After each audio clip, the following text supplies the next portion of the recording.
This show is intended for adult audiences.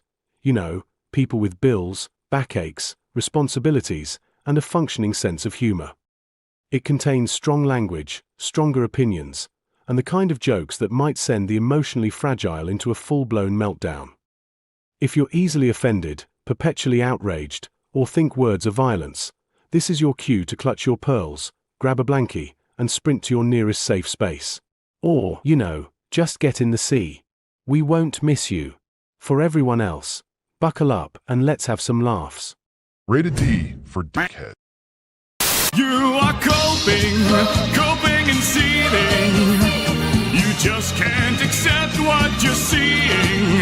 Yes, you're coping and seething. The truth it is scalding, and now you are molding and coping so hard. Coping and seething. Hello, you dirty little boys. Are you interested in my body? I'm gonna come. Nice tits. A real set of badonkers. Packing some Doban hunkeros, Baghanaga hooks, humongous hungalamga no logangas.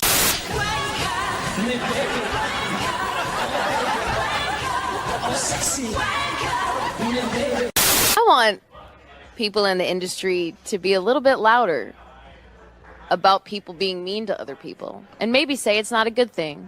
I don't really care, Margaret.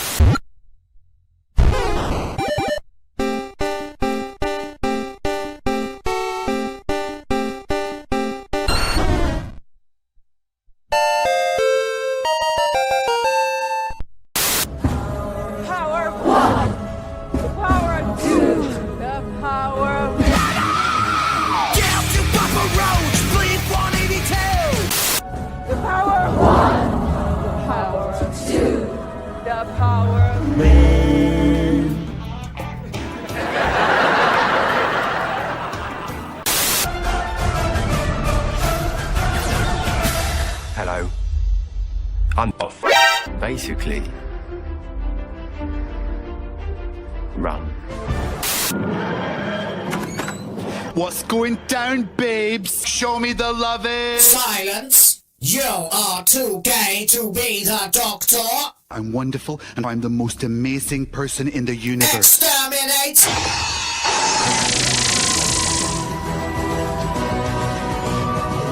Go have a coffee with your marketing team and just terrify them.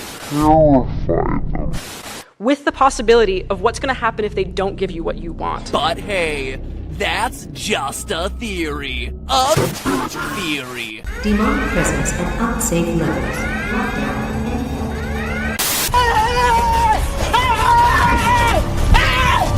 Why are you running?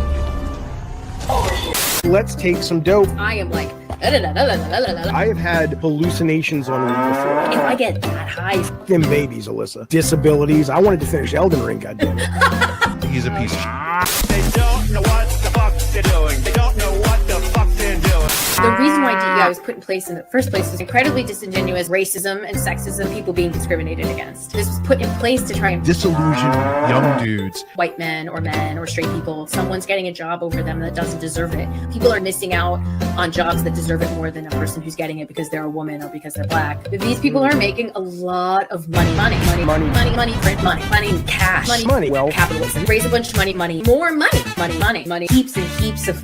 I'm afraid I've got some bad news. Bad news.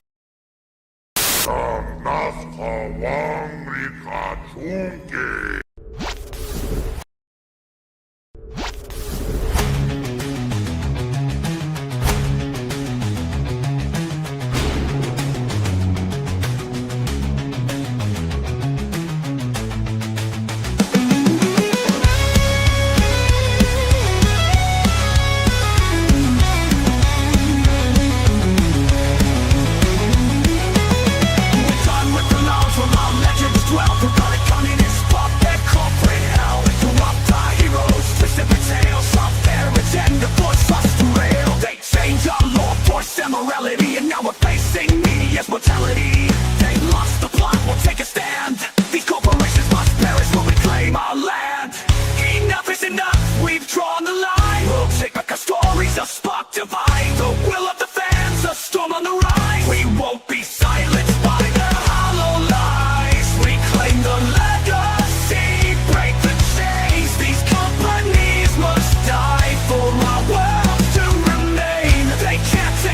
nation.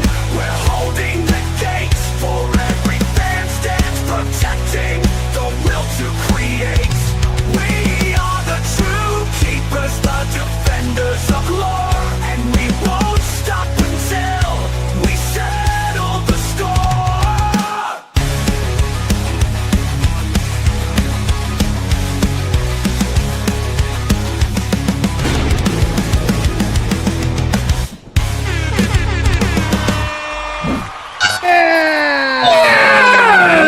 Breaking news, everybody. Hello again, and welcome back once again, ladies, gentlemen, and nothing in between. It's WTF Live. What the fuck is going on? Woo! Yeah, let's have some fun. I'm fucking up for it. Well, I've had a rough old day, but hey, that's time, mother lickers. It is now the time.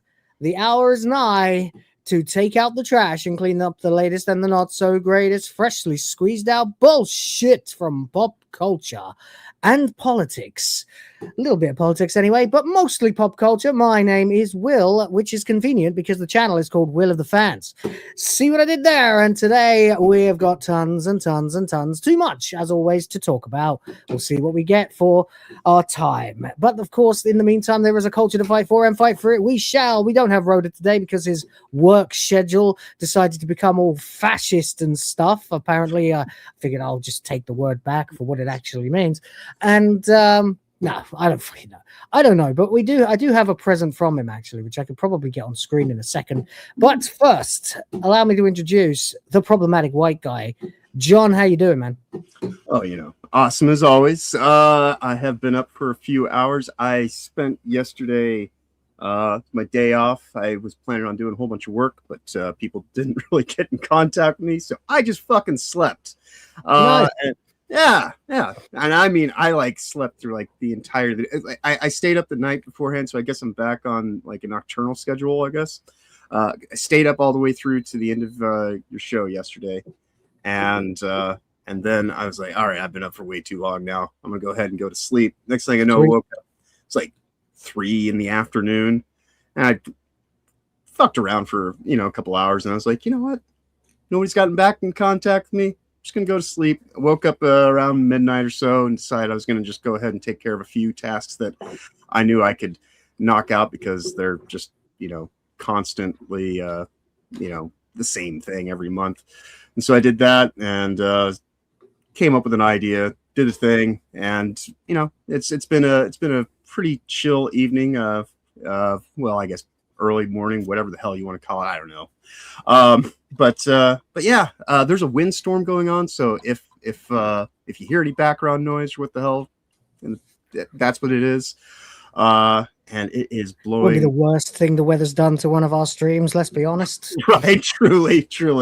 But yeah, pretty low key time of the day so far. Not much else is going on.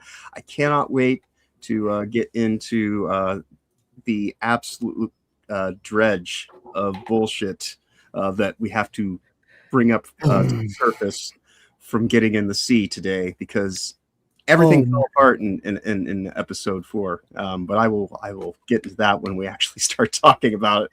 But yeah, it's a good start to the day though. And since I can't throw off to Rhoda since he's not here, I guess I'll just give it back to you, sir. That's the way it goes, man. Yeah, Rhoda's sadly been detained by the communists for accidentally misgendering a cat that had a pink collar on and some testicles. So, no, I'm kidding, of course. He's at work. I'm sure he'll try to pop into the chat when he gets a chance or something along those lines. But in the meantime, actually, while I have everybody, and although my internet is being exceptionally gay right now, very much so, so I'm trying to stall for time to allow this web page to load so that I can show you what Rhoda sent. He did send me something, and I'm trying to get it on screen. But in the meantime, I guess while it's taking absolutely ages, I guess X is getting hacked again or whatever, because I don't seem to be able to load anything. We, of course, do have a lot of stuff to talk about. First, of course, we have the war between the land and the sea, aka Wet Side Story confirmed. And oh boy, was it confirmed. Wow. Dark times, guys. Dark times. Certainly that. But also, we also have the upside of it, you know, which is we now know that there is no depth that that Russell T Davis will not plumb for content. Like, he is genuinely like the Keemstar of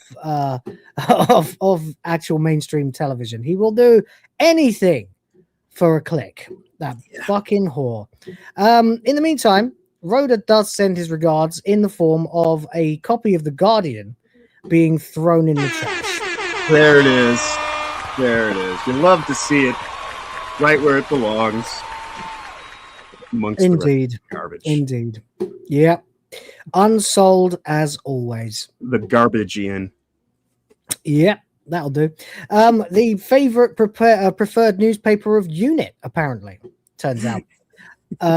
No surprise there then, but I guess it is what it is, you know. But yeah, so sadly Rhoda's not with us today, but that's okay. We still have plenty to get on with, and we'll probably be no faster at getting on with it because John and I tend to waffle like idiots most of the time, so it won't be much different, to be fair. Poor Rhoda. We barely let him get a word in most days, so it's okay though. With him not being here, we are just going to go ahead and plow through the stuff. War Between the Land and the Sea. Like I said, Wet Side Story is I suppose the upside for me.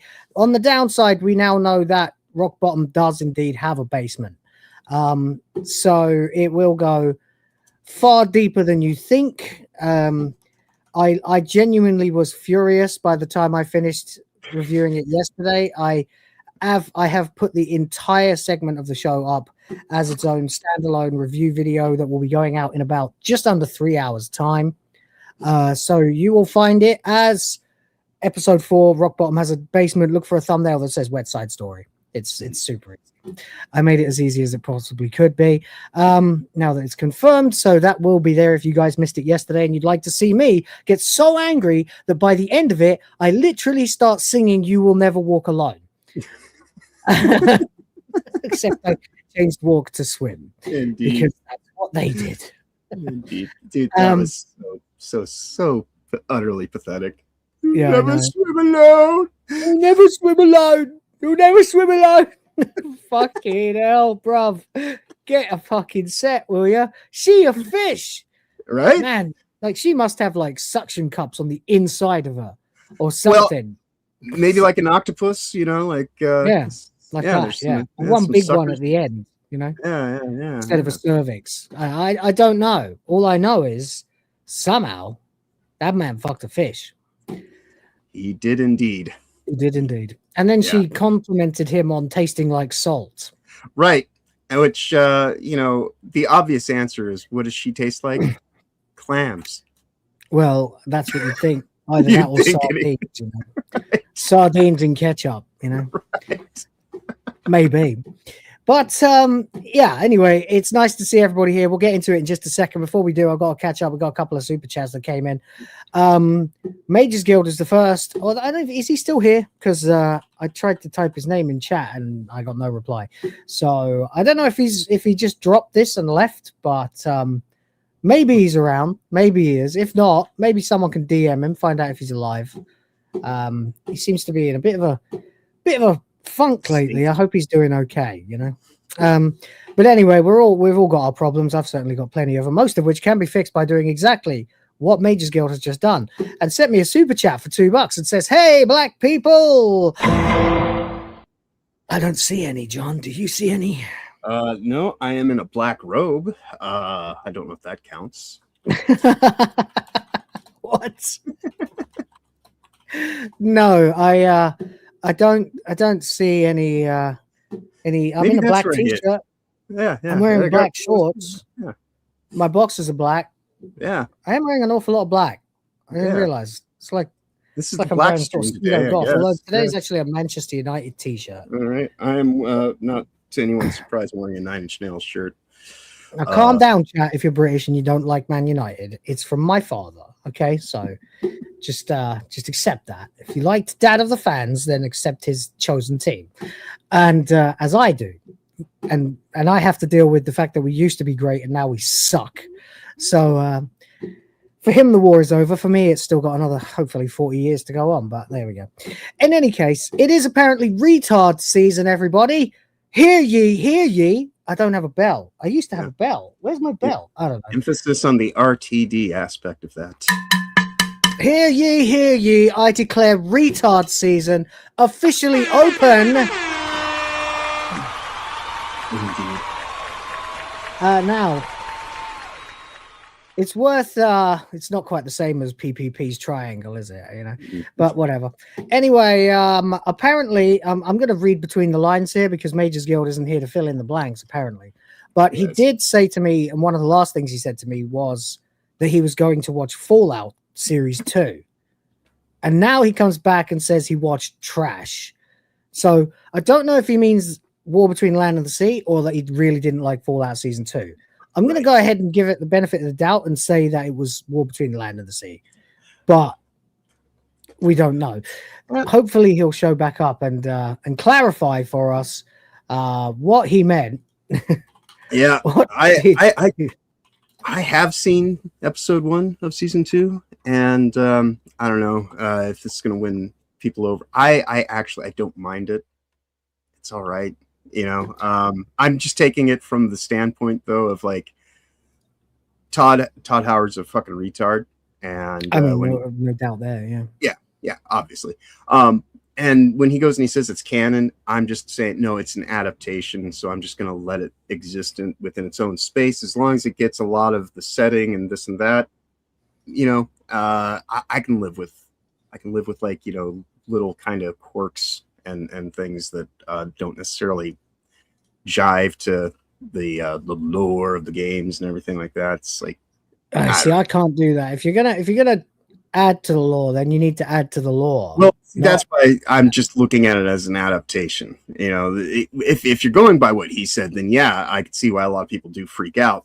But you know, for me, it's just like, well, you know, it's the people that are in there are fairly competent in their acting. The overall presence of everything seems to be set up appropriately enough.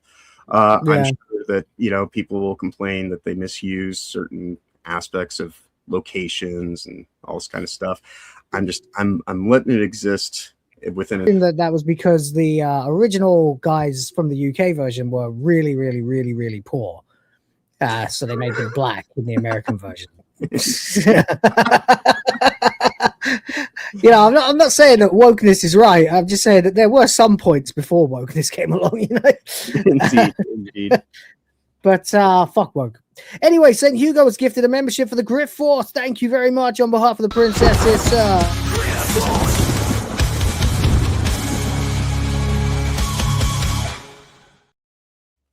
Yes, that is much appreciated. And we have a member chat from Kyle. Hello, Mr. Muso. And he says, John is retarded. Wow, that escalated quickly. What the fuck? Says, hi, Will. How is you, mate? Oh, well. I'm all right, mate. Yeah, how you doing? He actually said retard space dead.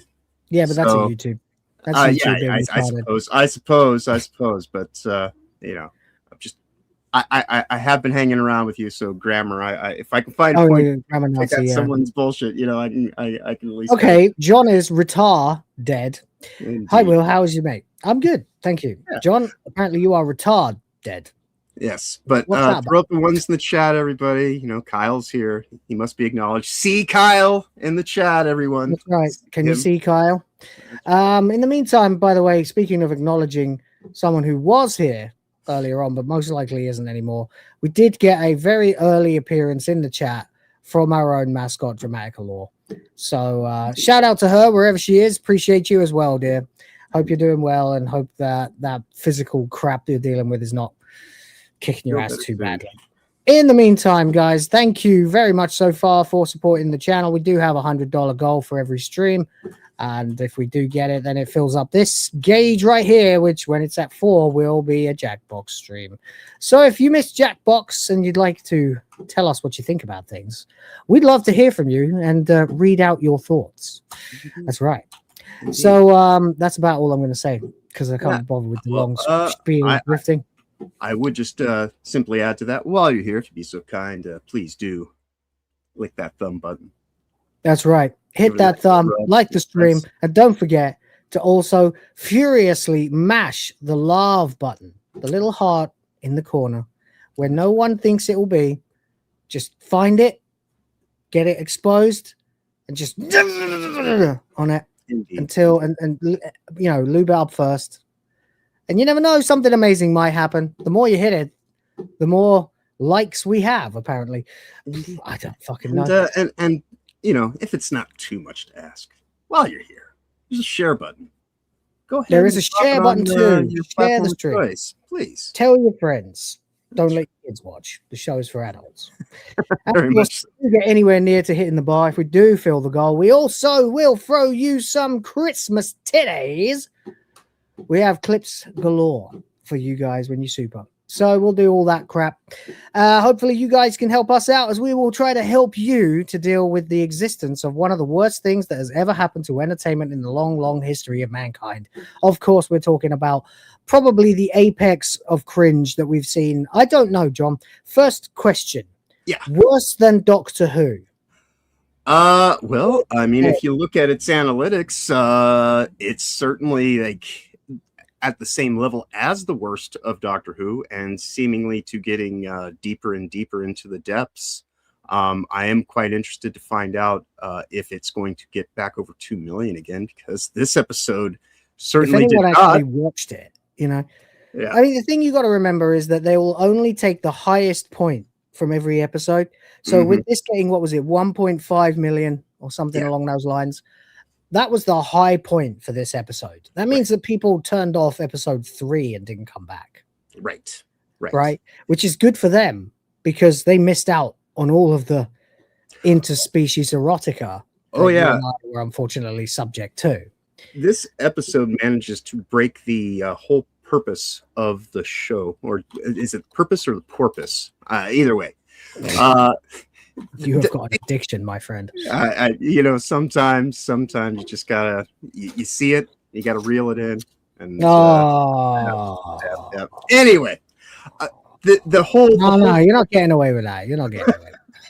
You're not getting away with 2 puns, just like that, buddy. You don't just get away with doing something like that. What the hell do you think you're doing? That's disgusting. You can't do that. Can't do that to me, John. No, sir. All right. Not happening. Not at least not without up to, you know. Indeed. I have earned that. And then on the other side of my wall, there is a squirrel trying to burrow its way into the room, which is interesting. You should call it Toasty. I don't know why. She kind of reminds me of a squirrel. She does. There we go.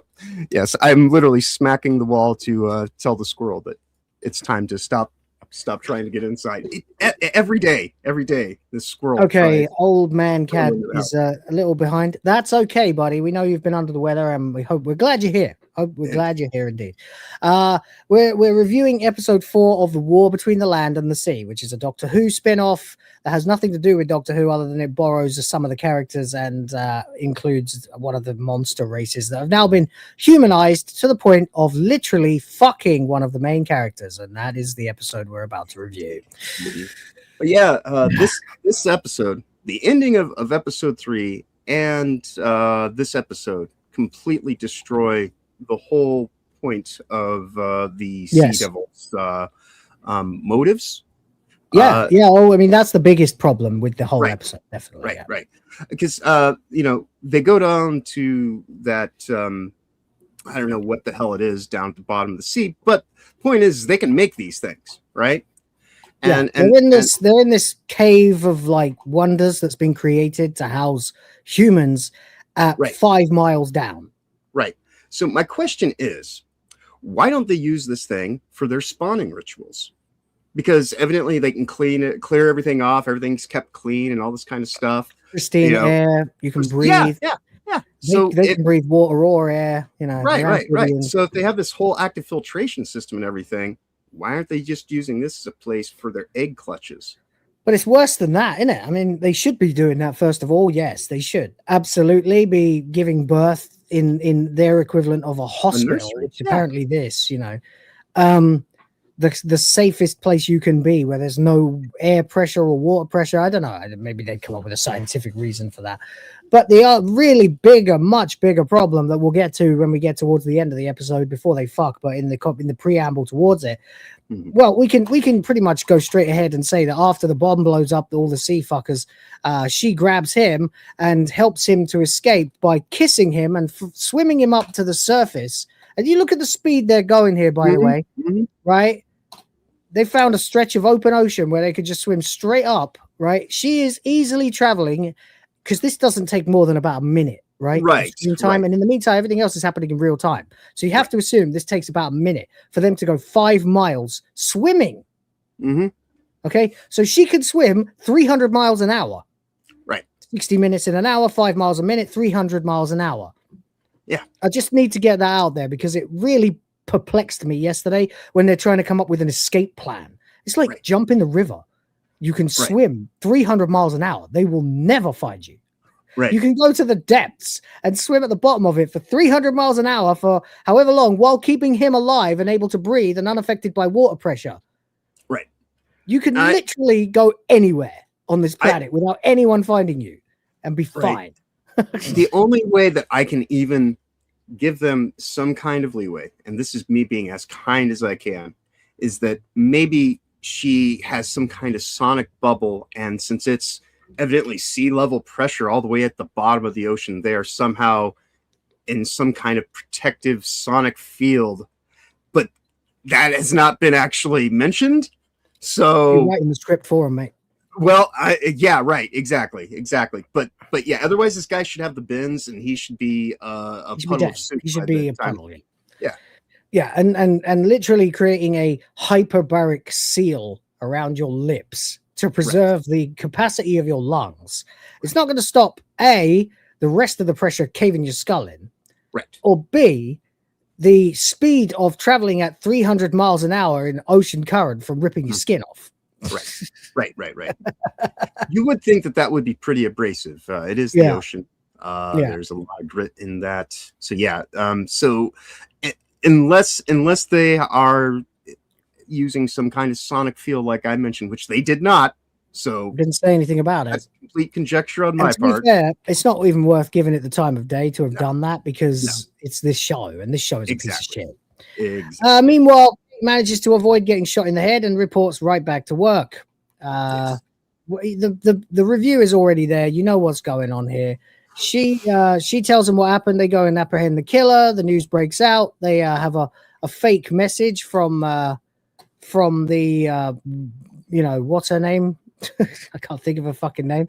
Salt, which implies that while she was busy saving his life, they actually have a message that from her supposedly deep faked, to say, "Haha, we killed them. Now they are feeding our children. We are at war. We're declaring war on you. These are our borders. You have no right over the water of Earth." And Kate Lethbridge Stewart is well ready to take their side in this whole thing, of course, implying that it doesn't care if humans have access to water or not. He tells the truth about what happened. She asks how he survived. He goes, "I don't think we really did survive." Then it doesn't matter. We got bigger problems, like, for example, the fact that they've trapped her in a cage on board the ship, and she's really not happy about it, despite being there of her own free will. Right. Okay. Everyone's dead. There's an awful lot of time wasted mourning characters you really don't care about in this. And I went through the whole thing in my review yesterday, and it took an hour and a half. I am not doing that again. No. Kate's mourning the fact that she'll never get another guy 21 years younger than her to fuck her, given that she's 60. And he was probably looking at career advancement. That's right. The guy who killed her boyfriend, now dead himself, some Greek ex-military merc, is tied to Captain Dastardly, who himself is now a liability because of his ties to the prime minister. So the prime minister gives American military dickface the jurisdiction to go knock on his door and shoot him. Yeah, Bye which bye. he does in the very next scene. Yeah. So at night, tension. by the way, which is weird because the next scene is during the day. Right. I did notice that as well. This thing is all over the place. There's no sense in it at all. Like, you have no idea of the passage of time. I don't know how many days it has been since that first Sea Devil got shot on that fishing boat. I don't know. Right. I'd hazard a guess 3-4 days. It doesn't seem like much time has passed in all this. Maybe a week if the first episode had several days pass without telling us. Right. But they have also already cleaned up all the trash. At least on conveniently. This show is so shit. Right. They've had time to clean up a literal shower, a global shower of plastic. Right. That they couldn't dispose of properly before. Right. So it ended up in the sea. Right. And yet they also don't have the capacity to affect change on a global scale to do anything about the amount of pollution in the water in 5 years. That's out of the question. It will take 40 years. Right. But they managed to clean up everything in the span of however many days. Yeah, the streets are clean again. Cleaner than they are in real life, actually. Right. In London. Near the Thames. Sure. They spray H2O on the ground. I don't know what this means. Do you know what this means? I have no fucking clue. I guess they're trying to put it off on the diplomatic group, which I don't. What? Which doesn't make sense. Right. Do fish people have spray paint? I don't think so. Are they insinuating that he was killed because he opposed Agenda H2O, which is the coalition between nations to preserve mankind and treat with the fish people? Is this?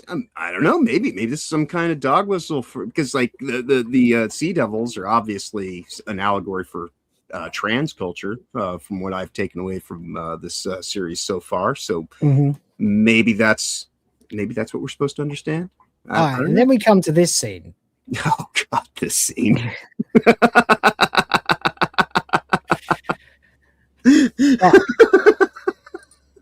Okay, so if you remember my review yesterday, this escalated quickly. Yeah.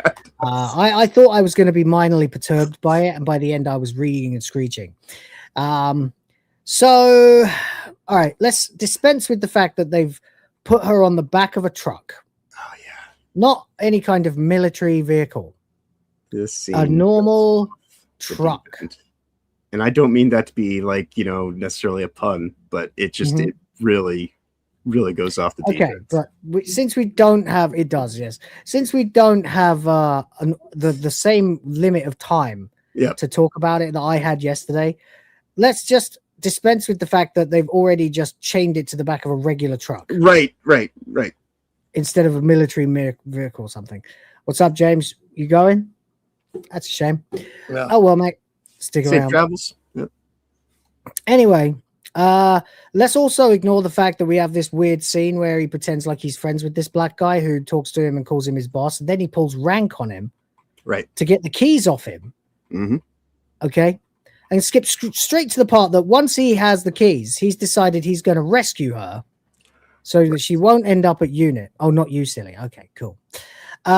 Let's dispense with all of this and just get straight to the really silly part where he is immediately spotted heading for that truck that has her on it, with them knowing full well that he has had some kind of experience with her, and that he's very upset about the fact that she's in prison. Right. So the place that is crawling, look, they're literally at the truck when he gets in. There's a guy right there with a gun. Yeah, they're literally there, right there, as he gets in the truck. Another guy right there with a gun. He is shouting at him.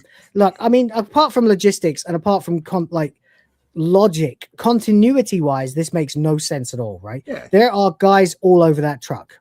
Yeah. He gets in, everyone turns their cameras, everyone turns their guns, she starts shouting, and suddenly there's nobody next to the truck anymore. Where are all the guys who are look the guys right there's the guy. Oh, you can see him on the far right there.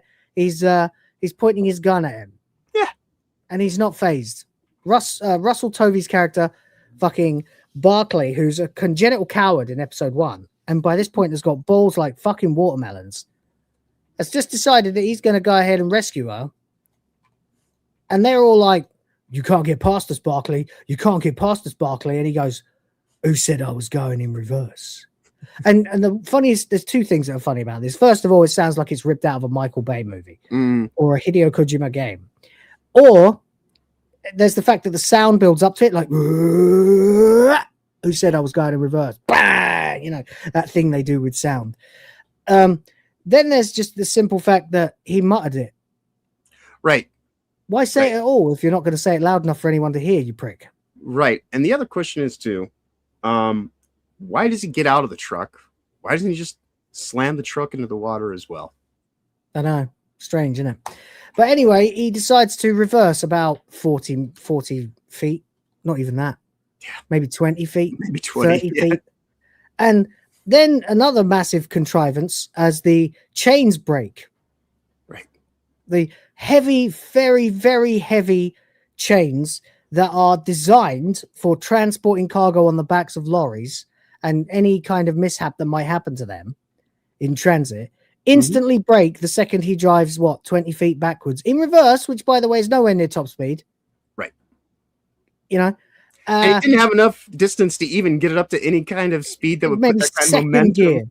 Second gear at most, in reverse, or the equivalent of second gear, you know, in reverse. Then it stops, and instead of this thing just, if the chains are going to snap, right, they all had to snap at the same time. Right, all four of them tied to the corners of the truck's pallet, would have a drag coefficient on it as well, which would kind of, fuck with its momentum. But no, and then let's say that even just the nearest two chains had snapped, right, which is already the kindest I can be. The thing would fall over, right. It wouldn't slide. Okay, there are now no chains anywhere visible, by the way. Right. As it slides off.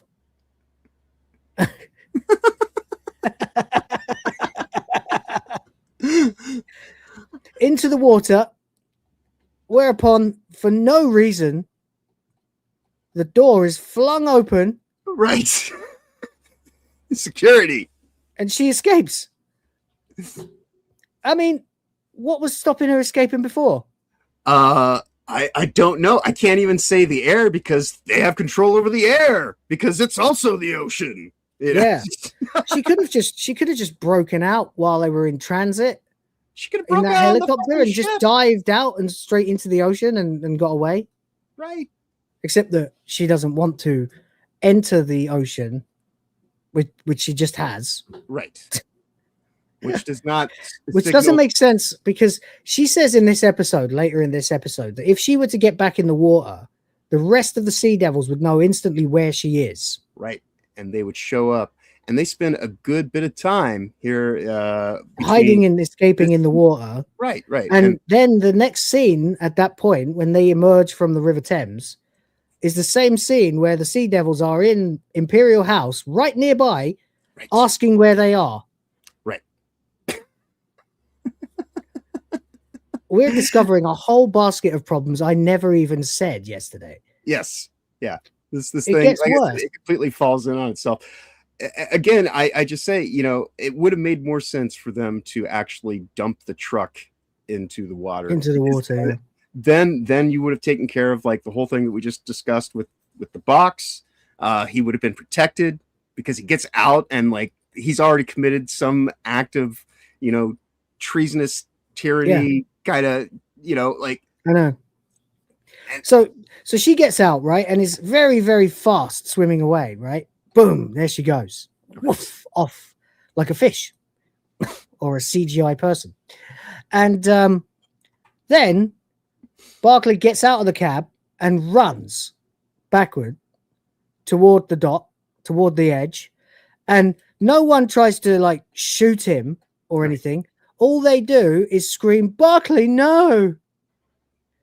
Like Gal Gadot in Justice League. Right. Kalel, no. Like, and so fucking Air Barkley here.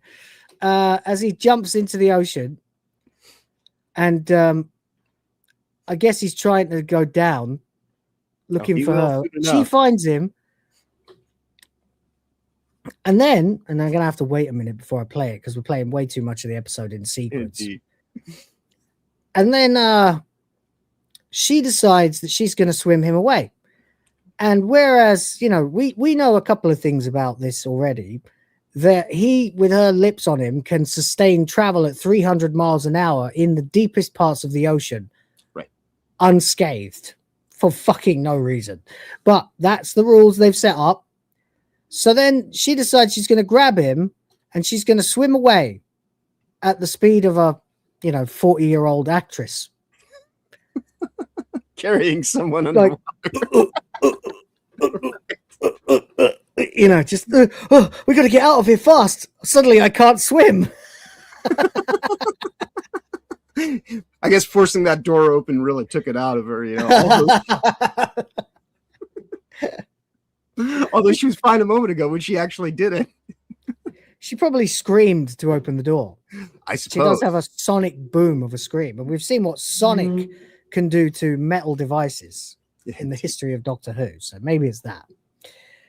Whatever. It doesn't matter. Why am I writing the script for him? It's not there.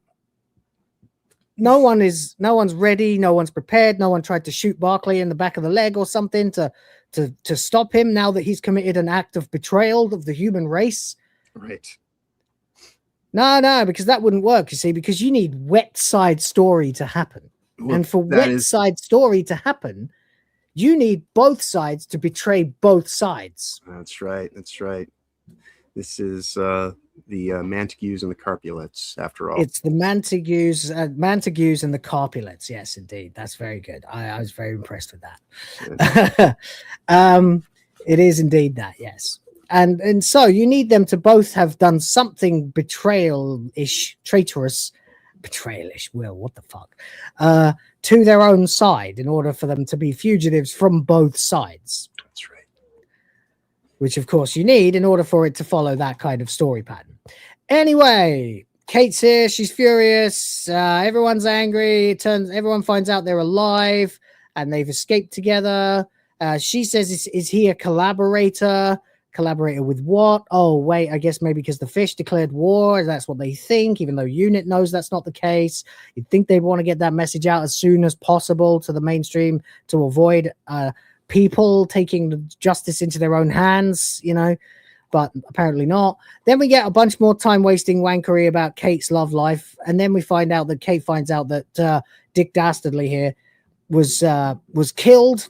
And at first she says, don't bother investigating it. But then she suddenly changes her mind and says, maybe you should. Probably because she just realized that this guy was killed shortly after an assassination attempt on her life was foiled. Shortly after she was in a room with him where he and all of the cohorts were laughing at her to her face and doing like mustache twirlingly evil smiles.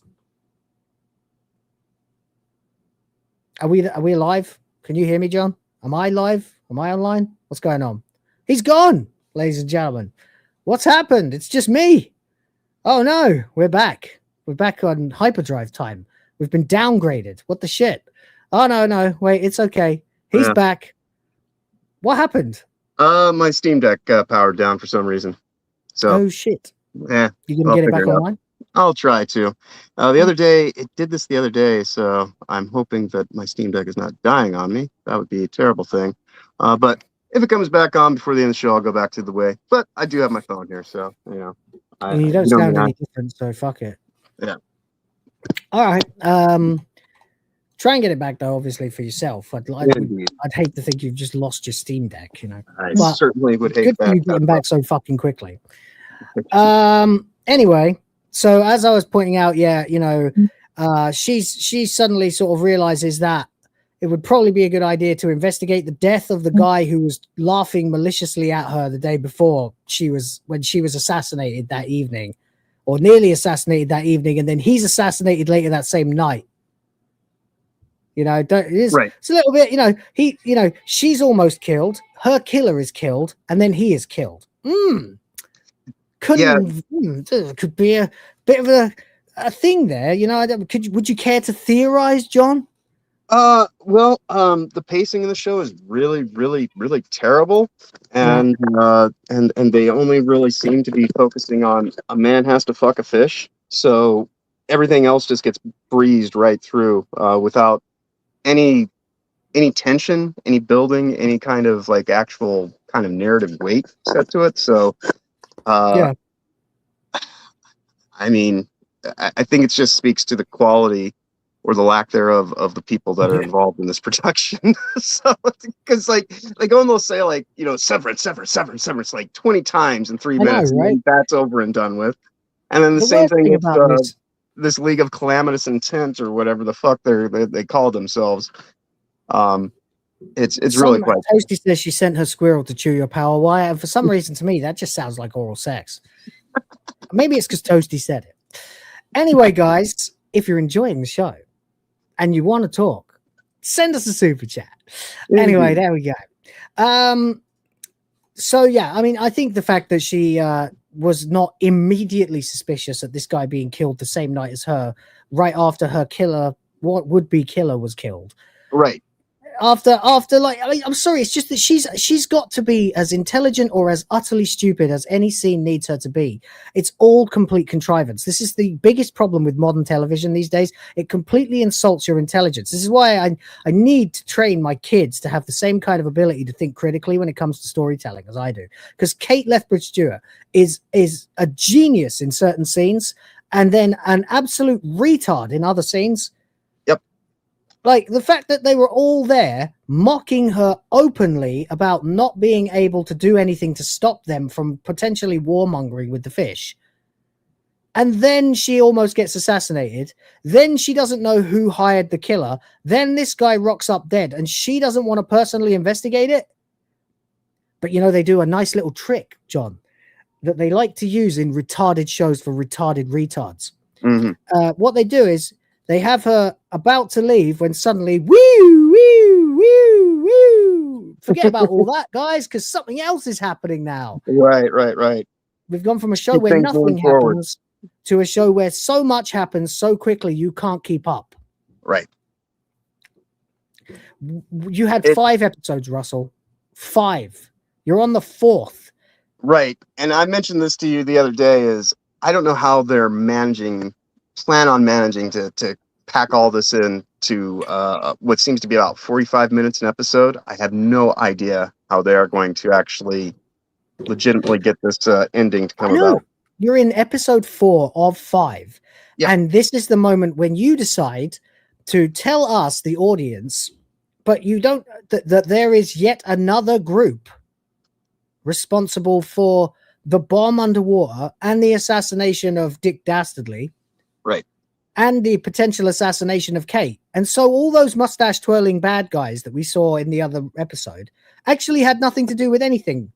And their whole severance thing has still not been unveiled. Right. Do you think this show is going to end on a cliffhanger?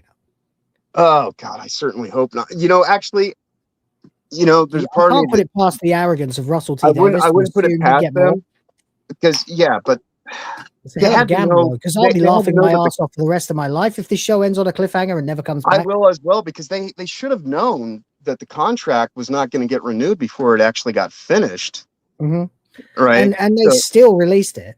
Right. And they've known, surely, inside the BBC that things with Disney were not going well for a year. Yeah. So if they do end up leaving on a cliffhanger that never gets resolved, that will be absolutely hilarious. But also at the same time, like it shouldn't. There's no reason to actually not try to wrap it all up. And I don't think that the next episode is extended. I haven't heard that yet. I guess we'll find out this coming weekend. But the fact that also they're putting out 2 episodes at a time, and this is all within a billing period.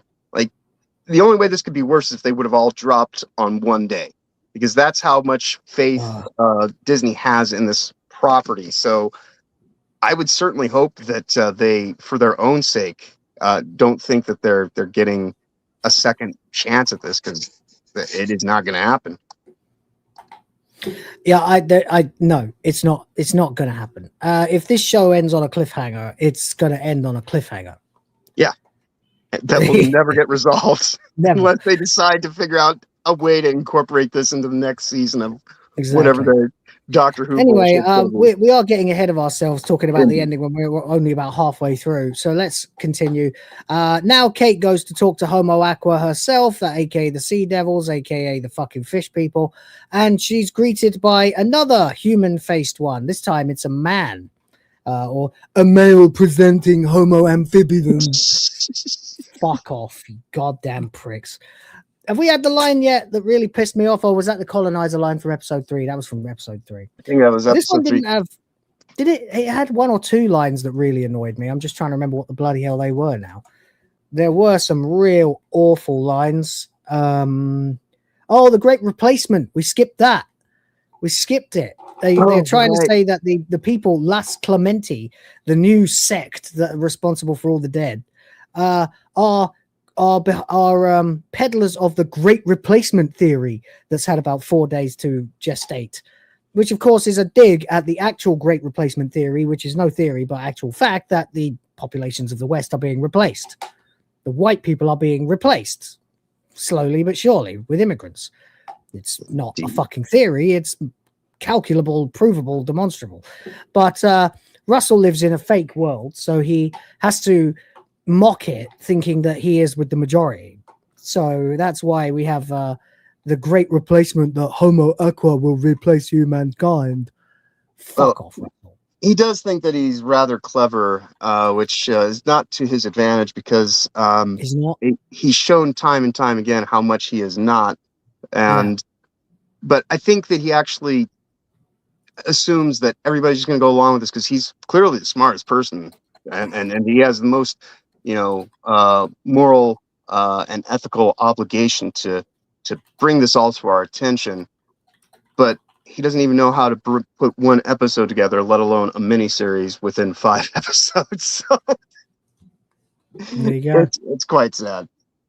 Good news though is my Steam Deck is back on, so I am getting it up and running again.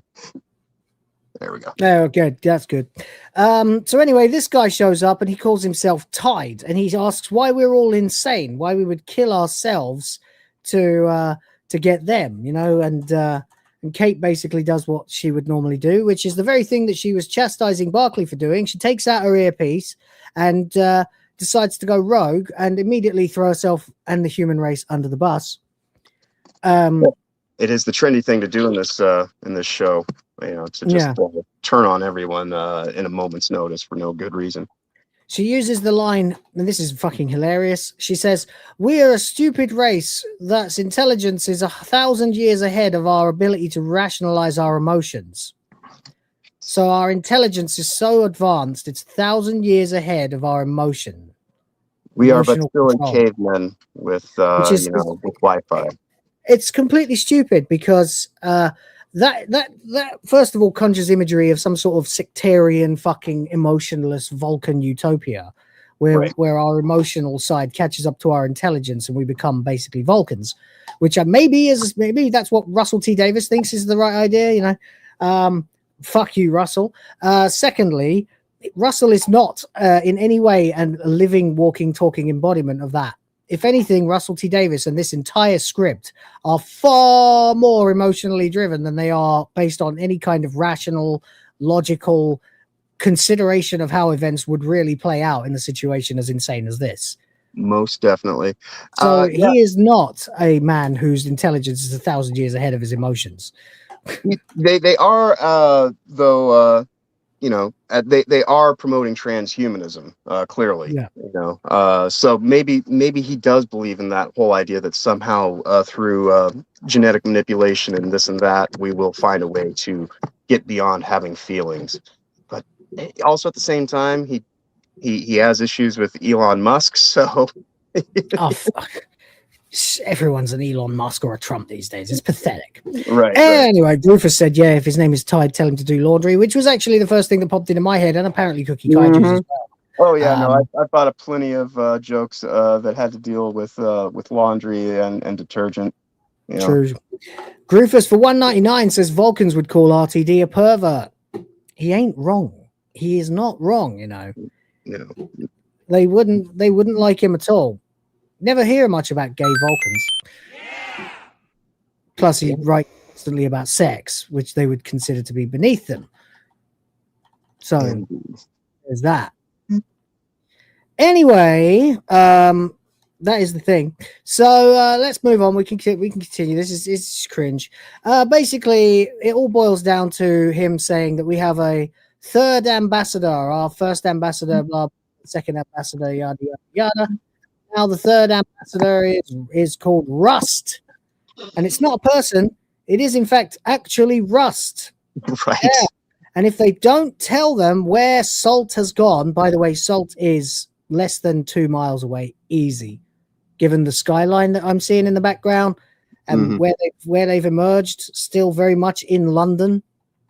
Funny because, you know, RTD was all about Wales, you know, it's supposed to be all about Wales, but he can't stop writing about London. But anyway, there we go. He says, if you don't tell us where we are, we're going to rust everything in your world. That's right.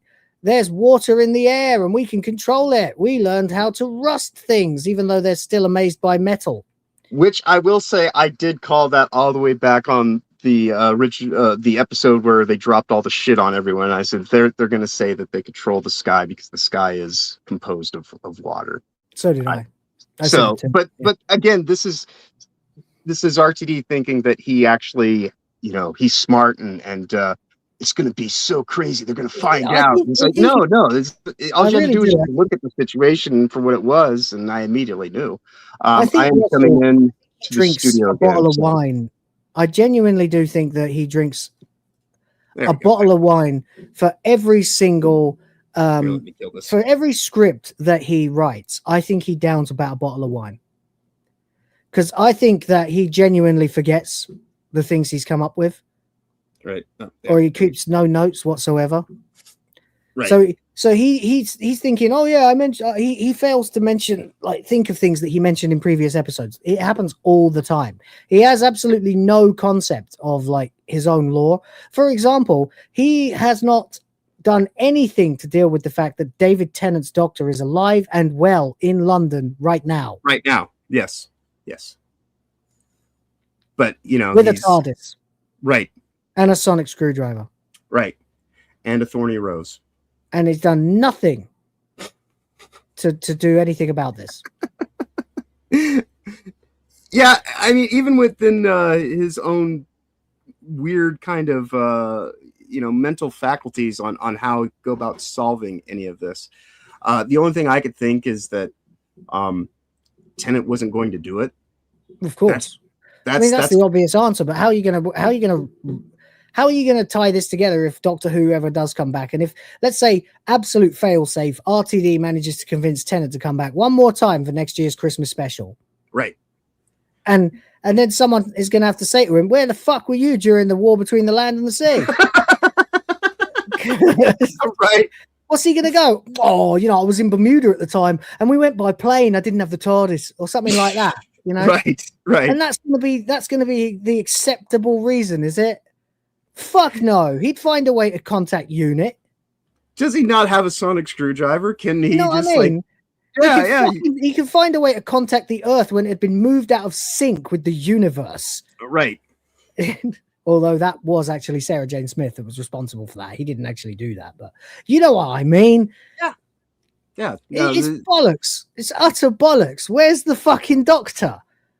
There is a doctor actively alive right now in this city, right, with the TARDIS, who could have done something about this.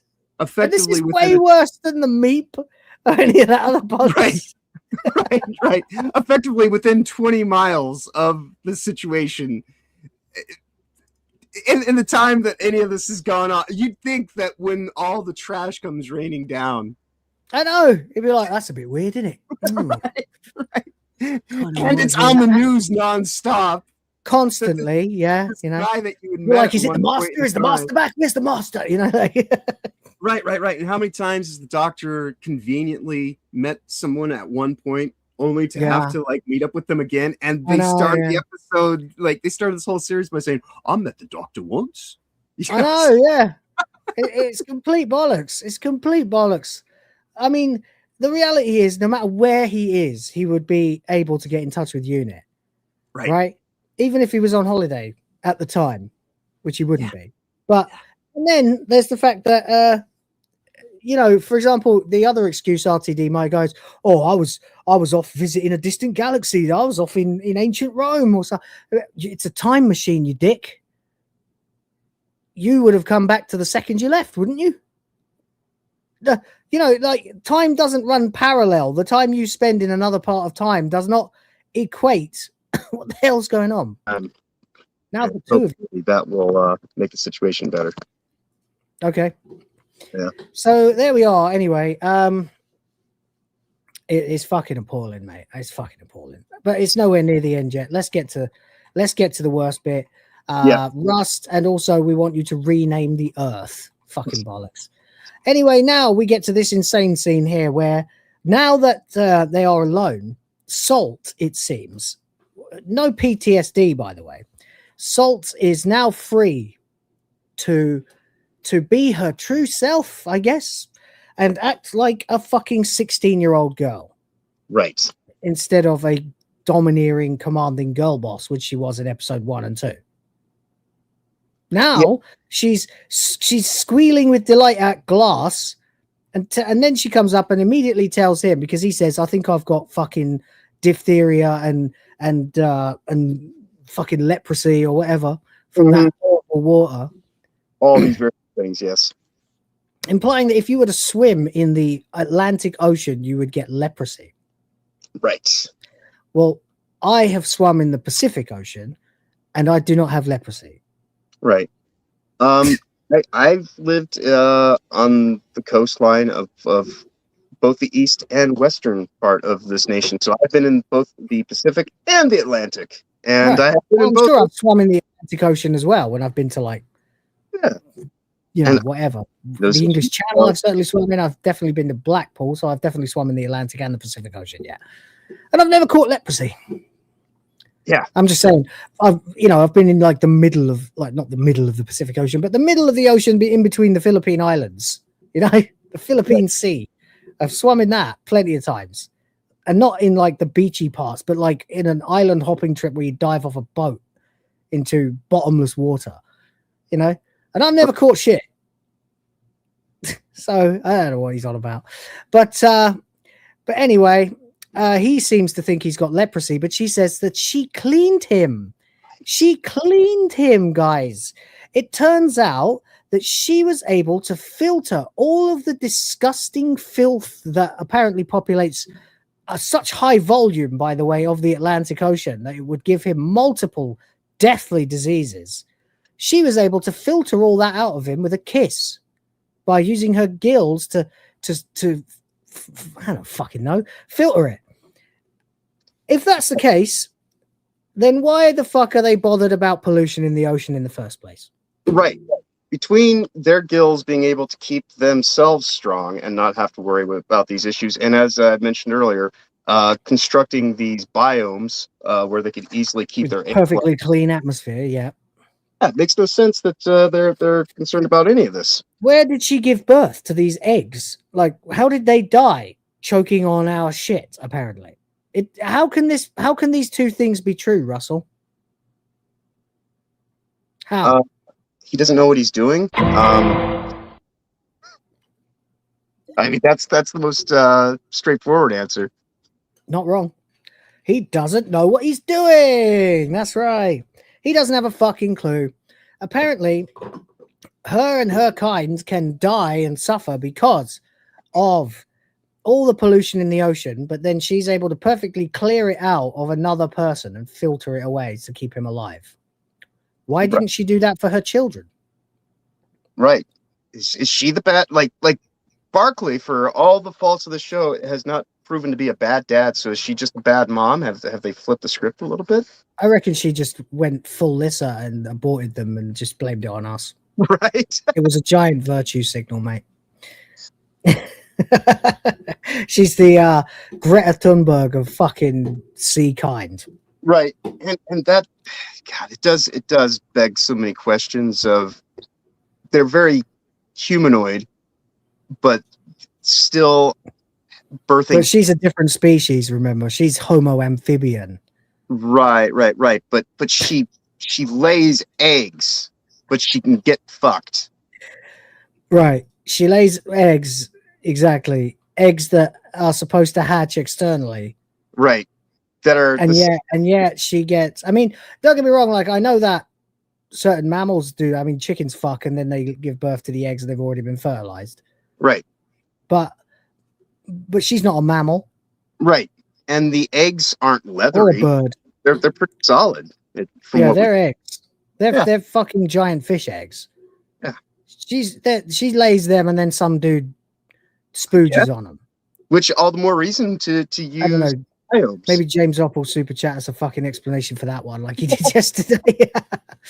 But anyway, the point is that, ladies and gentlemen, the entire show is felted by this. The entire premise of the show, the entire virtue signal about garbage in the oceans killing the sea life, and that being turned into a giant metaphor in this show, is completely defunct, null and void, by the simple fact that she can use her gills, which they all have, to clean another living creature of the filth of humanity. Right. There is no reason that they should be affected by our pollution in any way, shape, or form. Unless they happen to be swimming directly underneath China at the time, you know? And that's the thing about the episode, is it completely renders the whole purpose of this whole miniseries pointless. Obsolete, yeah, completely. Yeah. And there's not one facet that stands up by the time that the credits roll on this episode. It's absolutely hilarious. Nothing. Literally nothing. And then, of course, we get to the next part where she says he has a nice neck. Okay. And also he has excellent fins. That's his ears. She's making jokes. She also, before that, said something else. Can't remember what it was now. Trying to remember. That's right. Yeah. She says, "Oh, is that what you call a kiss? The pressure of two orifices sealed together in order to preserve a hyperbaric shield for the maintenance of your lung capacity." Speaking of lung capacity. And he goes, "Oh, no, don't start talking sexy." When did he become Solid Snake? Right. You know, that sounds like something Snake would say. "Hey, now, doctor, don't start talking sexy." Yeah. This has had characters change their motives, their personalities, everything on a dime, countless times. These two characters are not the same people that they were in episode 1. And maybe his name is supposed to be Barclay because he's moldable, you know, like maybe. I don't know. It's that would imply that Russell has some knowledge of semiotics, though, and that is probably not true. Anyway, she then waltzes off and starts going at the top of her lungs, which he tells her to stop. But she's so liberated, and she literally tells you that she's liberated because, like, you can tell as an audience that she's liberated right now because she says, "I am liberated." Right. Evidently, this is her mating call. Like, she's ready to get her fuck on. She definitely, yeah, definitely. She immediately sets about flirting outrageously with him. They talk about how they love the water. They are the water. They are of the water. They live for the water. And then you think, well, we don't live for the earth or the air. We live for each other. So what's wrong with them? They're weird. I don't understand what he's got in his head about this chick or what she sees in him, especially since she can become a man at will. Anyway, it turns out that the punishment awaiting her, I'm not going to go through all the cringe dialogue. If you want to see that, just watch the review. It'll be out in a couple of hours. She says that she would have to swim alone forever because they will banish her if they find her. Even though she already got in the water to save him earlier after he saved her. they would have found her then. And they can travel at ridiculous speeds, so they would have surrounded them instantly. Yeah. Try this one more time. Let's see if I can get back in here. All right. Say something. Check. Oh yeah. So that's the situation we find ourselves in now. Then she says she likes him because they're both lonely, basically. Oh. And then she says, but you humans, you burn with animal heat. And it's like, oh, here we go. We watched you, you know, we watched you.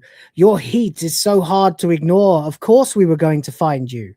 And now he's doing it in as many lines. So you watched us, but you had to find us. Okay. And then finally she says, we would have always found you because your heat is irresistible. And warning, gentlemen and ladies of the chat. Yeah, that's right. Your heat is irresistible. Oh, Jesus Christ. Racing pulse. He says, when you pressed your lips against me, it felt so good. It felt so right. It felt so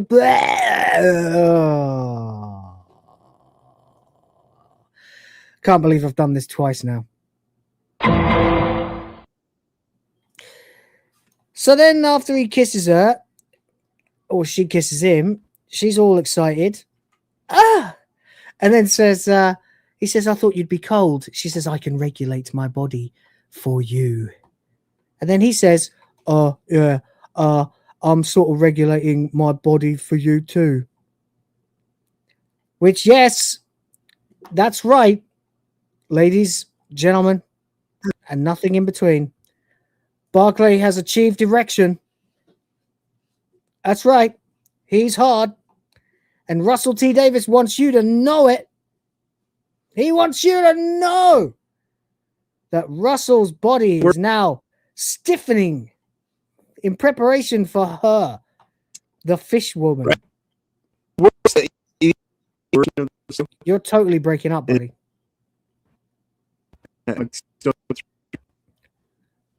You're totally breaking up. I can't hear you at all.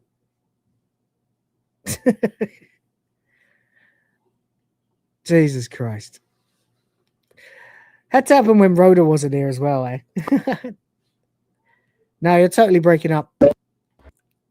You'll have to leave and come back. There, right there. Maybe it's not happening for chat. It sometimes happens where StreamYard just fucks up and then I can't hear him. It's so annoying. What a fucking waste of time. But yes, right now, Russell T. Davis wants you to know, ladies and gentlemen, that this man has an erection for a fish.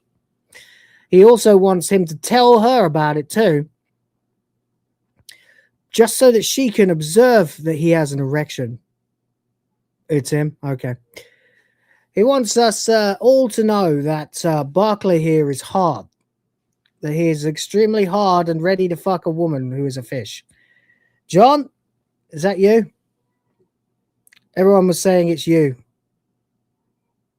I'm not seeing you, buddy. And you've frozen. It was easier on his phone. It was easier better on the phone. Better when you were on your phone. Yeah. It is better when I'm on the phone. So yeah, I just figure I'll just do that. And as soon as I tried to come back in, Steam Deck rebooted again. So that's an issue. Fine. Apparently. So anyway, we managed to get to the point where Barclay is telling her about his erection. Right. Yeah. He says he's regulating his body for her too.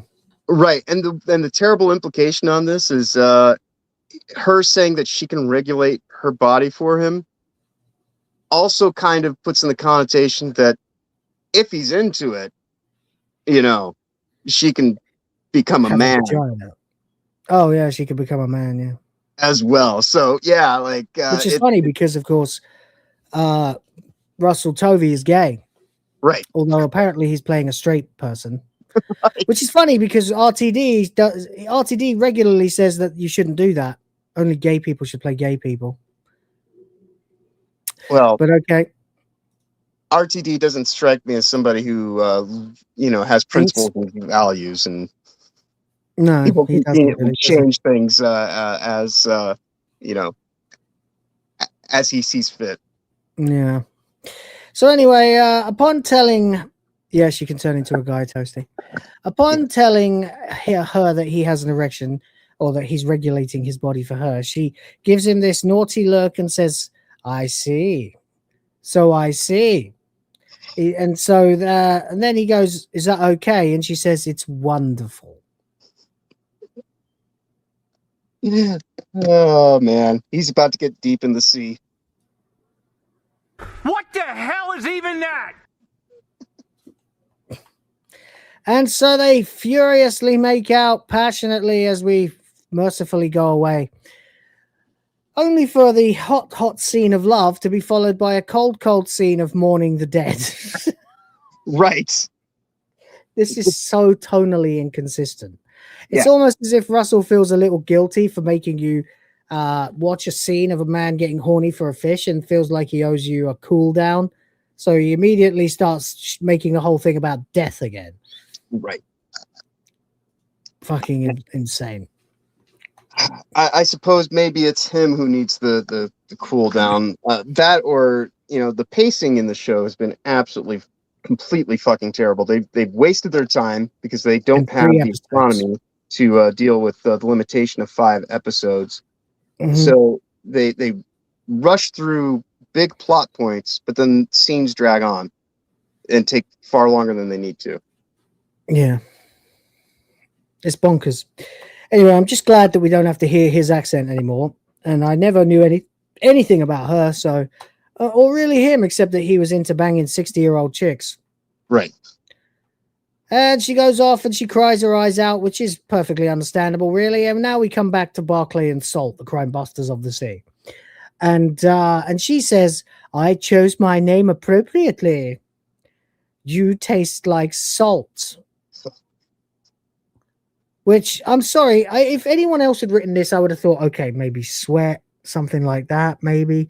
But nah, this guy finished in her mouth, didn't he? I mean, that is kind of the inference. Yeah, it's Russell T. Davis's show, so of course it's got to have a money shot, even if you don't get to see it. Right. Jesus Christ. Anyway, so she asks him what he tells her rather what she tasted like. And he can't actually explain it.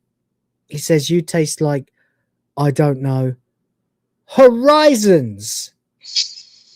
What in the fucking world? Was this written by that Twilight bitch? This is the worst dialogue I've ever heard.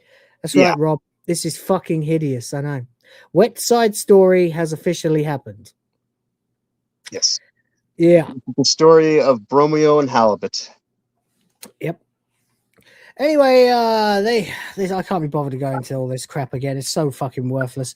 They basically come up with this stupid, long, convoluted plan that will result in them being able to go to North Wales, where there are lakes and waterfalls. And she says in the voice of a teenage girl, "I can live in waterfalls and lakes."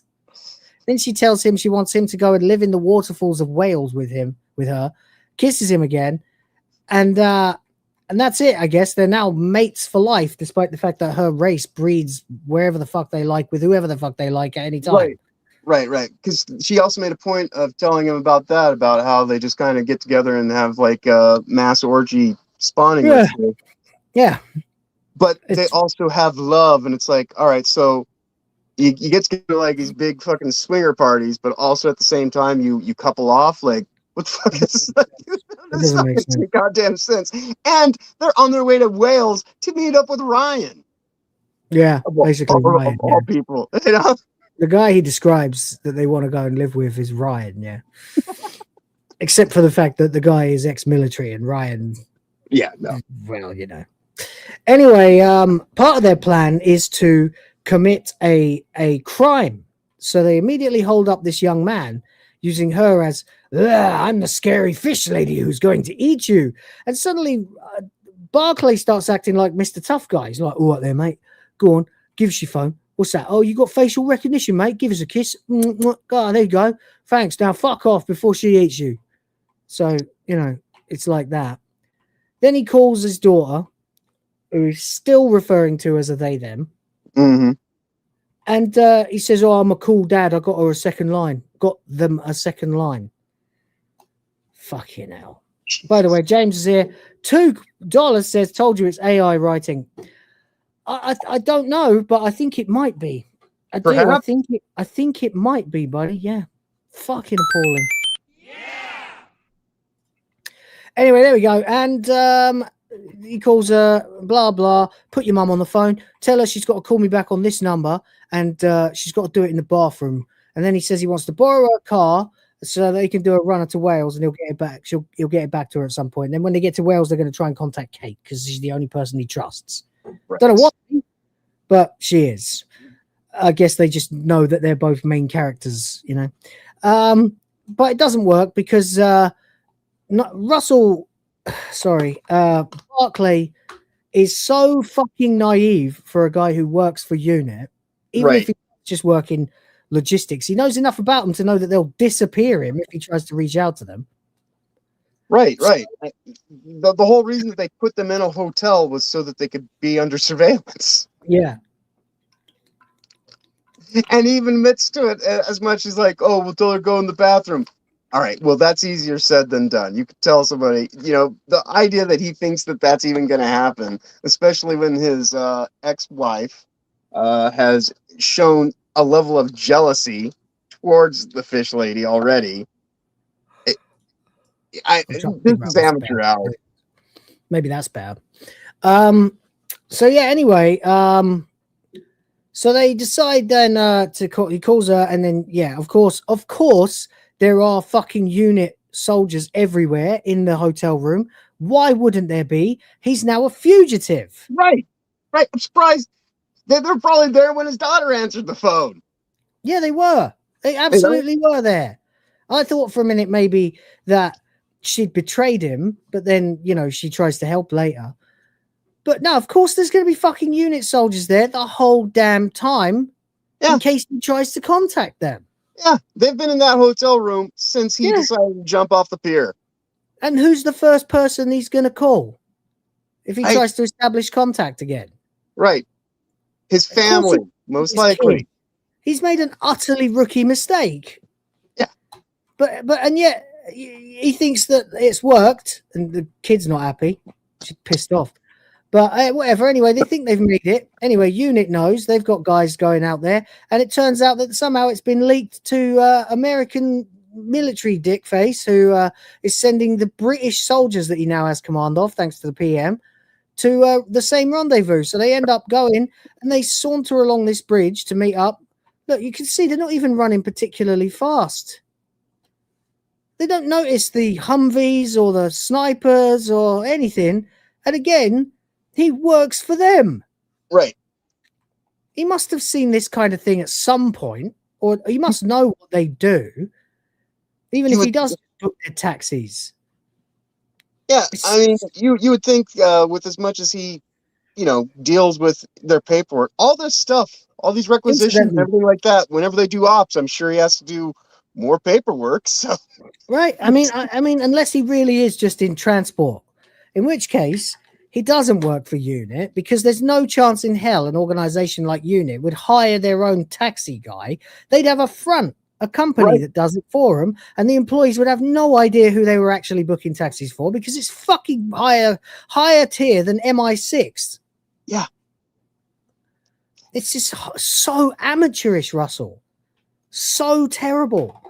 Anyway, whatever. They obviously, everything needs to go tits up so that we can get to this scene here where Kate Lethbridge Stewart and General Dickface are having a big Barney as they discover that it was a deep fake the whole time. And then they hear about Las Clemente, meaning that the whole thing of creating a third wild card angle that we haven't seen, heard of, or met yet is completely null and void, resolved within one episode, because they don't have time now to spit it out into another subplot.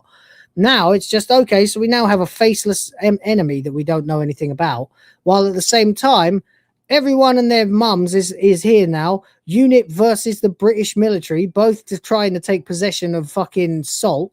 Barclay walks over to them, apparently, to chase him as they take his wife, and they, of course, capture him too, leaving Salt all alone. Right. So the Brits soldiers are going to kill her. UNIT don't want them to. So now UNIT's aiming at the soldiers, about to create some sort of international incident. And even though they've got their base in London, so she does the only thing she can and emits a high-pitched sonic scream that affects everybody around them, including everybody who's connected to them via walkie-talkie or phone or whatever, except for Barclay. Barclay is mysteriously immune. Barclay and Barclay alone is immune to this sonic pulse that she emits from her vocal cords. Possibly because he's been inside her. I can't confirm, but that's the only thing I can think of. That is about the only thing that anybody could infer from this, is that he is been transmogrified or some shit, and like he's gonna turn into a fish man. Yeah, nuts, isn't it? So anyway, he tells her to go. She jumps off and flees the scene, and he chases after her, and again he just keeps screaming, "I'll find you! I'll come and find you! You will never swim alone! You will never swim alone!" And then he whimpers. You want me to really belt it? The review, I really belted it in the last one. You did. I hit the high notes. I didn't expect to do it. I just decided to at the last instance, so I had to start from whatever note my voice was already on. You know.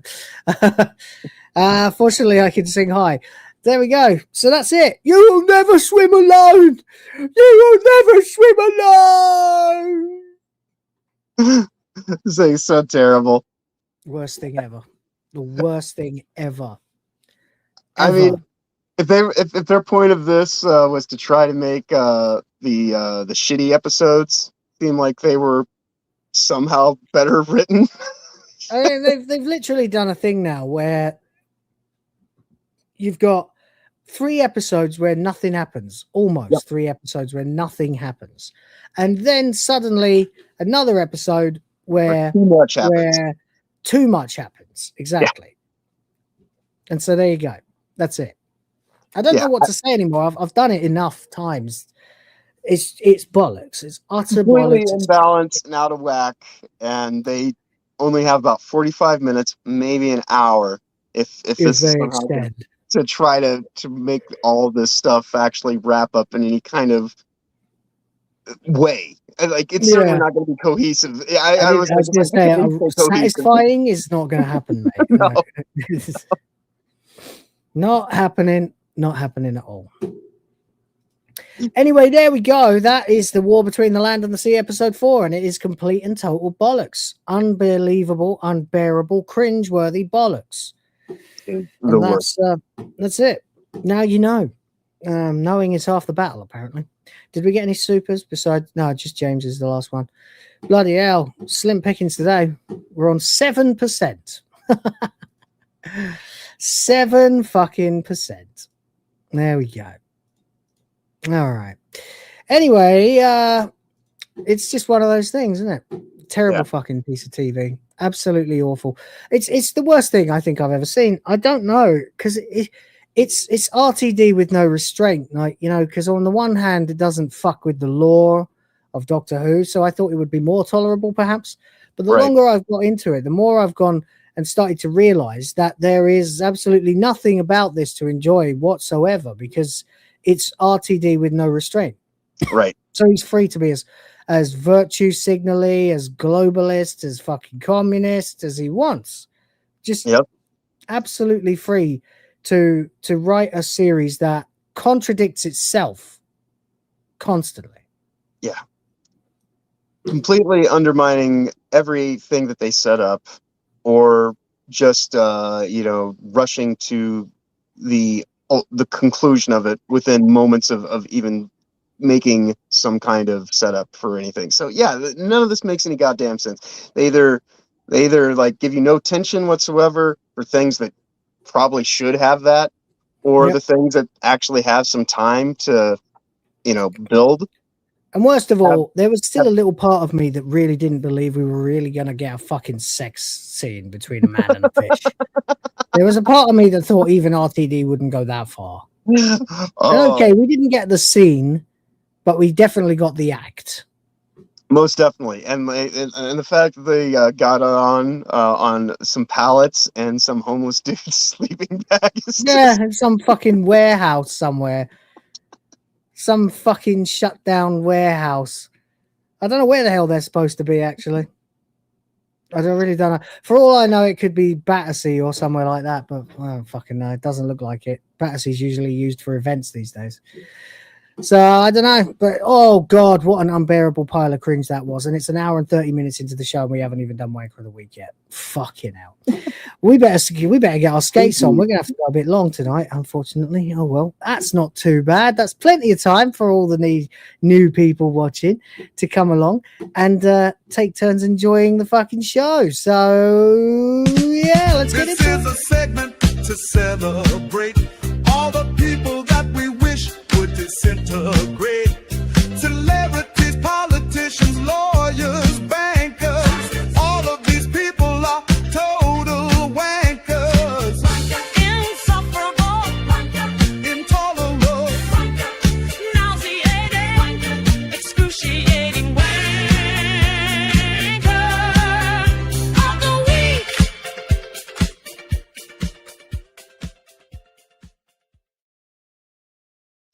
Woo! Oh, baby! Thank you very much, everybody. It is Wanker of the Week. That's right. And of course, we have, as is the new format. Let's see now. 1, 2. Oh, no, we don't want to play the clip yet. TikTok, calm down. Let's see. 3, I suppose. Although it's not really a wanker case. It's more of a horrifying act of brutality case, but oh well, we'll have to do it. And 4, so and of course one of them, as always, is a very familiar name. Oh, actually there's 5.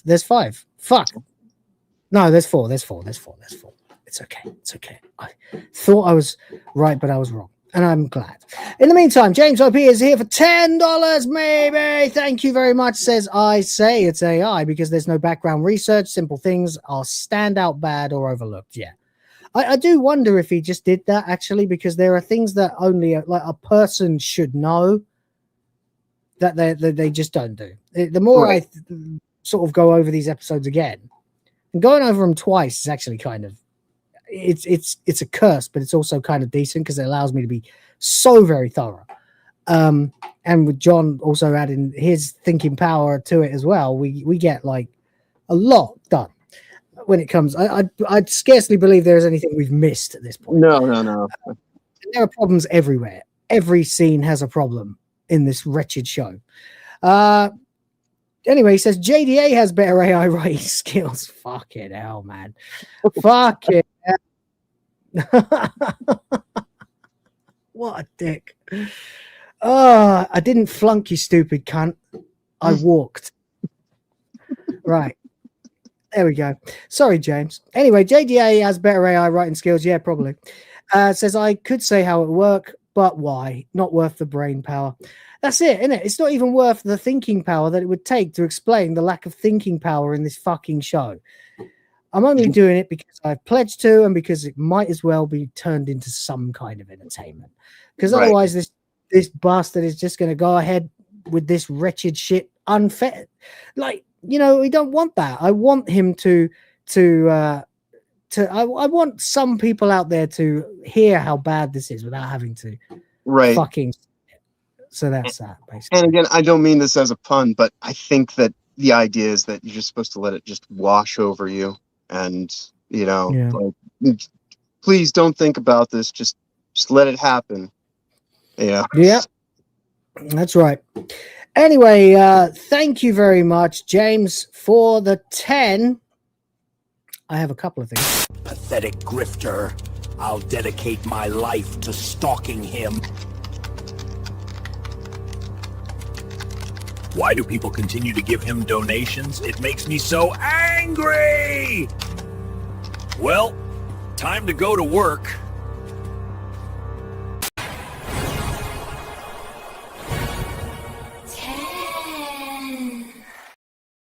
Drop it.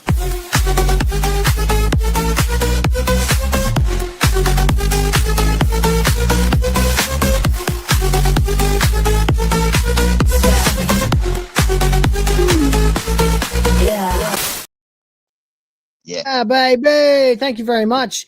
Garrett Griffin for 5 says whistles innocently and drops a $5 on the plate like a fucking bar.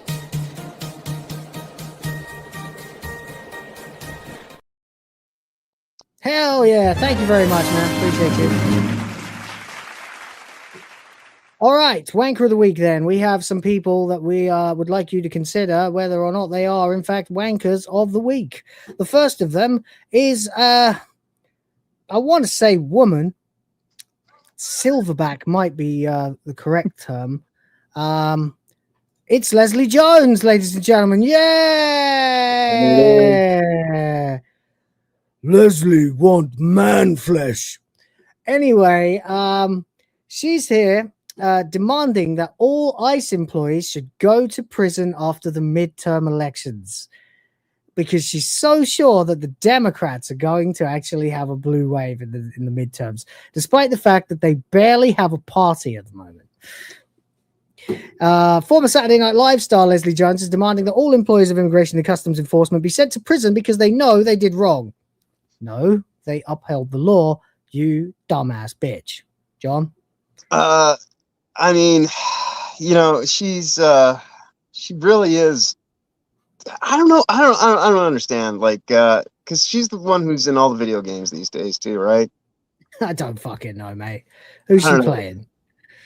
She said, I want everybody that work for ICE. I want them in jail. I just want a reckoning. I want a reckoning. Y'all know y'all did wrong stuff. Y'all know some of the stuff you did was so wrong. I need a reckoning because that's, to me, that's the only thing that's going to make it right. Okay, so you want government employees arrested for upholding the law?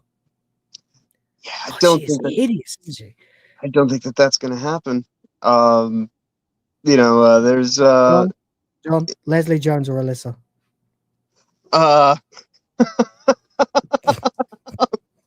Can I just get this thing? I'll let you off this time. You see somebody that's doing something completely terrible, like some of these influencers, these crazy folks, and we let them go because freedom of speech, of course, but there should be accountability. What, people like Hassan Piker, you mean? No, you like him? You like him, don't you? Yeah, because you're not actually an American willingly. Anyway, it's really like she's a vile piece of shit. I've never seen anything that involved her that made me do anything other than right. So, speaking of which, we of course have the lovely moment that she had when she was on whose show was it? Drew Barrymore's or someone's, I think. And she went on a massive tirade about not being able to find a man, which is I can't understand why. Yeah, it's amazing. So, gentlemen, I hope you're paying attention because Ms. Jones, if that is her real title, is apparently available. I don't understand why you wouldn't want a woman like me. I am successful. I'm rich. I can fight. Okay, first of all, that face is proper fucking aggressive. Can you imagine waking up and seeing that every day? I don't know that. No. I don't think you'd wake up. I think you'd take a bottle of pill. Can you imagine? Imagine. Like, yeah, she's a big lady. Some guys are into that. But she ain't even pretty, bro. That is like a stone slab with a face etched on it. Right. And not a very happy face. It is interesting. It's like, here's your breakfast, you know? Right. Smash against the wall. Sorry, Leslie, not no own strength, you know? I mean, it is interesting that she is pointing out the amount of money that she has, effectively saying that she'll be a sugar mama. So, it's terrible. She said, what did she say? She said, I'm successful. I am successful. I'm rich. I can fight. And she can fight. Right. Wow. She really knows what men want. that is, you know, when I think about what I look for in women, yeah, that's those are exactly what I'm looking. Oh no, wait, no, they're not. This has to be one of the most tone deaf things I've ever heard in my life. She knows why no man wants her. Yeah. There are 5 good reasons I can think of, right? And the bottom 3 are the ones that she just listed. Right. No one wants a woman who on her dating profile tells you I can fight. Okay. No one wants a woman to pay their way through life. No man wants that. And successful is completely irrelevant. Okay. No one cares, Leslie. And you're not that successful anyway. Let's be honest. You're most famous for being in the worst Ghostbusters movie that kind of accidentally kicked off the fandom menace. Yeah. She's so successful that I mistook her for the gal from In Living Color who's in all the video games. Ah, I see. Yeah. I just think it was like, no, Leslie Jones, she's the chick from Ghostbusters. The last time I mistook her for something, I was banned from Facebook for a month. So, I recall. Will of the Bands. Will of the Bands. No, that was X. No, but this is years ago. Before I was Will of the Fans. I was just a guy with a Facebook account who compared her to a primate and didn't realize that the times that it had changed, you know. So I took a 30-day ban for that one. That was quite fun. So yeah, apparently you're not allowed to say that a person looks like a gorilla on Facebook, even if it is true. And that was even the case in 2017, apparently. So there we go. It was really nice being in a foreign country away from everybody and not having my Facebook account. Thanks. But there you go. Anyway, so there we go. So the whole concept of being able to fight and then showing you her mean face, I guess. Like, do you really want to wake up and see? No. Like, looking at you, like, that is an aggressive fucking expression. It is. Is that her smiling? You know. Anyway, we'll carry on. I will say it. I love men. Yeah. Thanks. Yeah. But I'm afraid it's not mutual, dear. I don't love a stupid man. Well, oh my God! Imagine sitting across a dinner table from that. Right. Jesus. That might also be the crux of your problem. I don't think that any man who has even a modicum of discernment is going to hitch himself up to that ride. So I think you're going to have to deal with. You know what? There are 6 issues, not 5. There are 6 issues. I forgot. So we've done the bottom 3. Mm-hmm. The top 3 are that she's physically repulsive. Yes. She's aggressive beyond belief. And she's crazy. Yeah. You know, I kind of lumped fat and ugly into one there because I didn't want to be too mean, you know. But if you can't be with my peace, you can be with the door. Yeah. Beggars can't be choosers, dear. Yeah. I would say we're up to 7 because she's obviously conceited. Yeah. Very as well. Yeah, you're right. Yeah, that's 7. Yeah, that's 7. Definitely. No, fuck it. Fat and ugly, separate them. That's 7. 8. 8 good reasons not to be with Leslie Jones. Yeah. Oh, you're in your masculine area. Well, why don't you get in yours? Okay. Number 9. I'm not sure she ain't a man. Right. I'm sick of men telling me, oh, well, you hardcore. Yes! Whoa! Look at that. I don't know what to call that, but it's 10. That's 10 good reasons. She's loud. Yeah. Really loud. I am. Can you handle it? Oh, it wasn't Drew Barrymore. Look at that shit. Look at this fucking facial expression. Oh, well, you hardcore. Yes! Again. Whoa, buddy. She is fucking.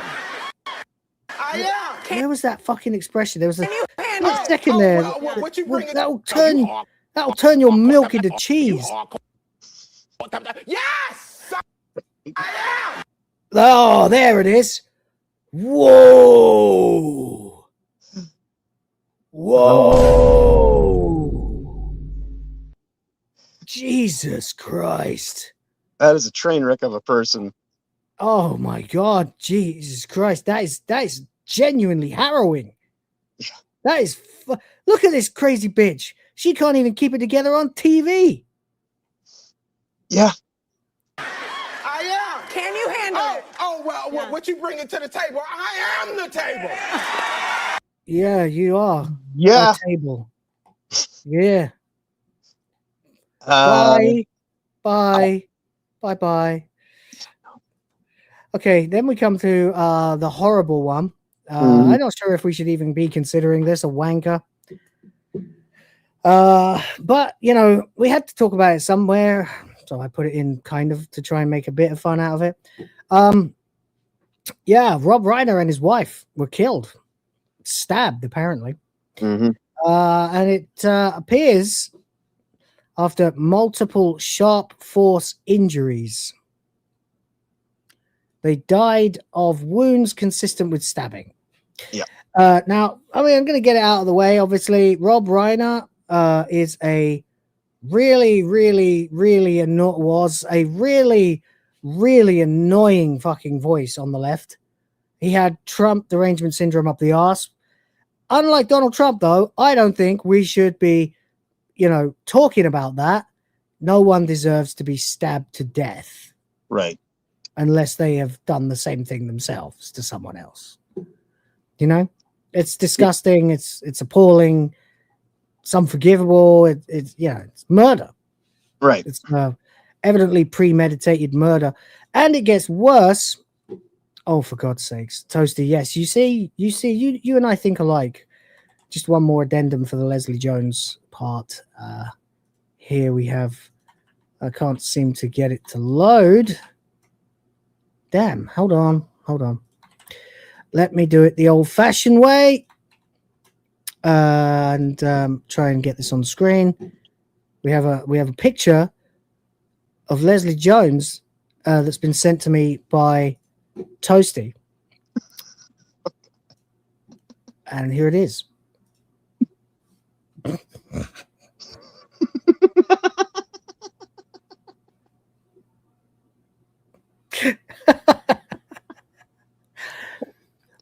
All of Toasty's opinions and points are the sole propriety of Toasty. We do not. I know. You know, I said it years ago.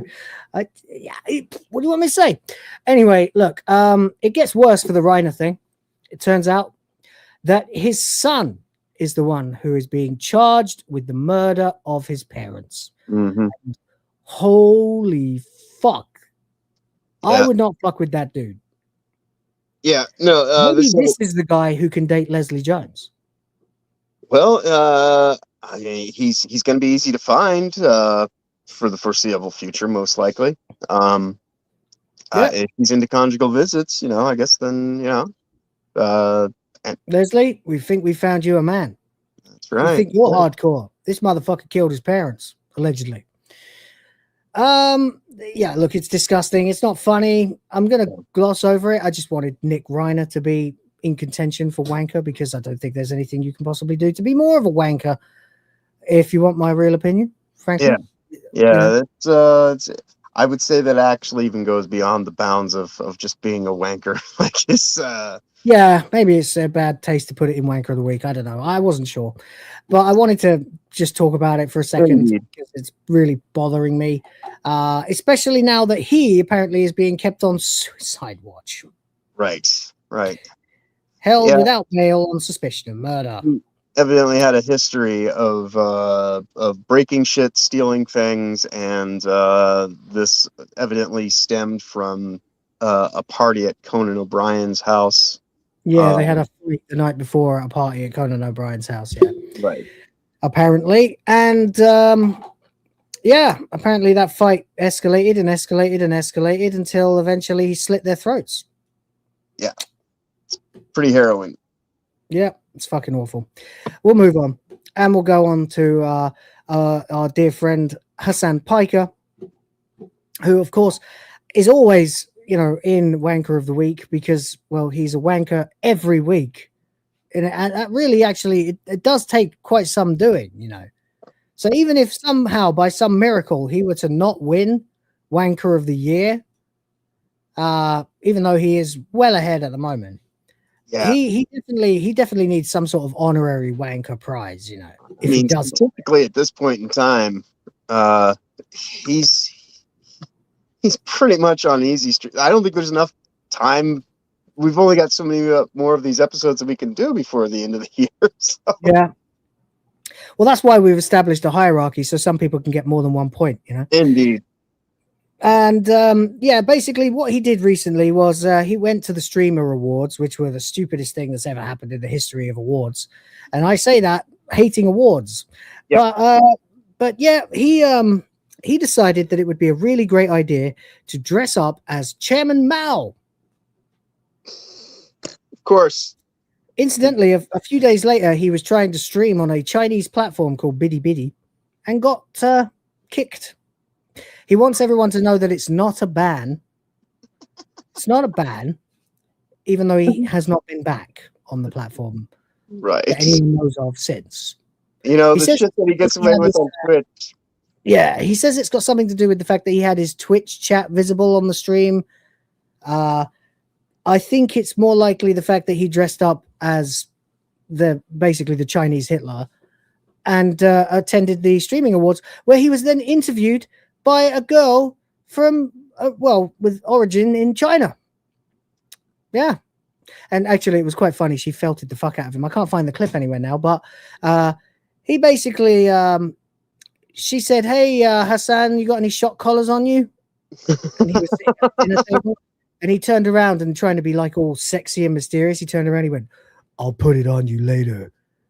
And everyone went, "Oh." And then she said, "Oh, that's an interesting outfit you're wearing there, you know, dressed up like Chairman Mao." And then he said, "Oh," she said, "it looks a bit familiar, that outfit. You know, why does it seem familiar to me?" And he's like, "Oh, I don't know why. Why does it seem familiar to you?" And she was like, "Maybe it's because I'm Chinese. Maybe that's why." It's fucking appalling. Fucking appalling, you know. Just in case you haven't seen it, there's a picture of Hassan Piker dressed as Chairman Mao, who, by the way, we did establish some weeks ago in another Wanker of the Week segment, which Hassan won, that no one in all of history is responsible for more dead people than Chairman Mao. More than Stalin, more than Hitler, more than Mussolini. Like, in fact, some of them put together. Right. No one has killed more people than Chairman Mao. Chairman Wow. And has decided to dress up as him. You know, I mean, that's real wanker, that is. Come on. Yeah. At a certain point in time, you have to almost wonder, like, he's firmly trapped in like some kind of weird capacity to be in both his id and his ego simultaneously at full capacity, because he thinks so highly of himself, but then he doesn't think at all, you know. Yeah, he really does. He's the perfect blend of narcissism and cluelessness. Right. With another sort of third element in, which is ideology up the ass. Like, he genuinely thinks that he is the only guy who can save the world. The fact that he's a One Piece fan makes me sick. Yeah. Genuinely makes me fucking ill to think that guy is reading the same shit that I am and interpreting it in that way is so unbelievably stupid. Yeah. It's almost worth trying to get Oda himself to explain why he's wrong. You know? Yeah, it is quite the toxic combination of you know. Oh, there's a fourth element too. Money. Right. Nepo baby. Right. So you have an arrogant, conceited, narcissistic politically communist Nepo baby who thinks it's funny to dress up as Chairman Mao. Right. He really is the scum of the earth. He is the scum of the earth. He's annoying me more than the guy who killed his parents. That's terrible that I'm saying that, but it is annoying me. Like, the potential reach of this person is terrifying.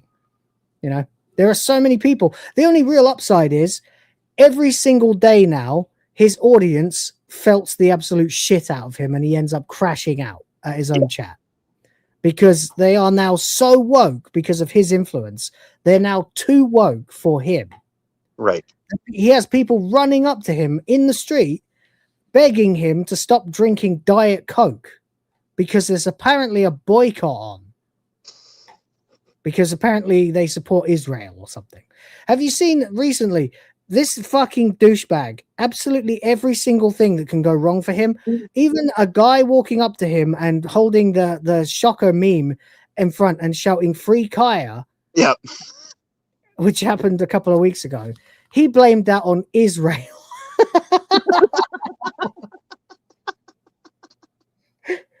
When Ethan Klein decided to sue the 3 orbiters because they fell for his trap and copyrighted his fucking his content, Hassan said Ethan is acting like Israel. Okay. This motherfucker is obsessed. He is the scum of the earth. But there you go. And last but not least, we have a new entry, which should not be a new entry. So that's why I've given her 6 points to start off with. It's Alyssa McCante, everybody. Yay!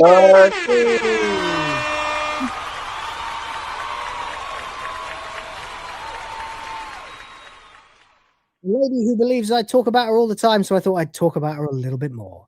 This dirty motherfucking bitch has done so many terrible things to so many people that we like personally, as well as know, as well as also just basically being an awful, toxic, communist harpy who's caused nothing but trouble, brutality, and problems for people on the internet, and who perennially acts like the victim while calling the entire internet out for a fight she really should be on 26 points. But, she's a late entry, so I couldn't really go any further than that.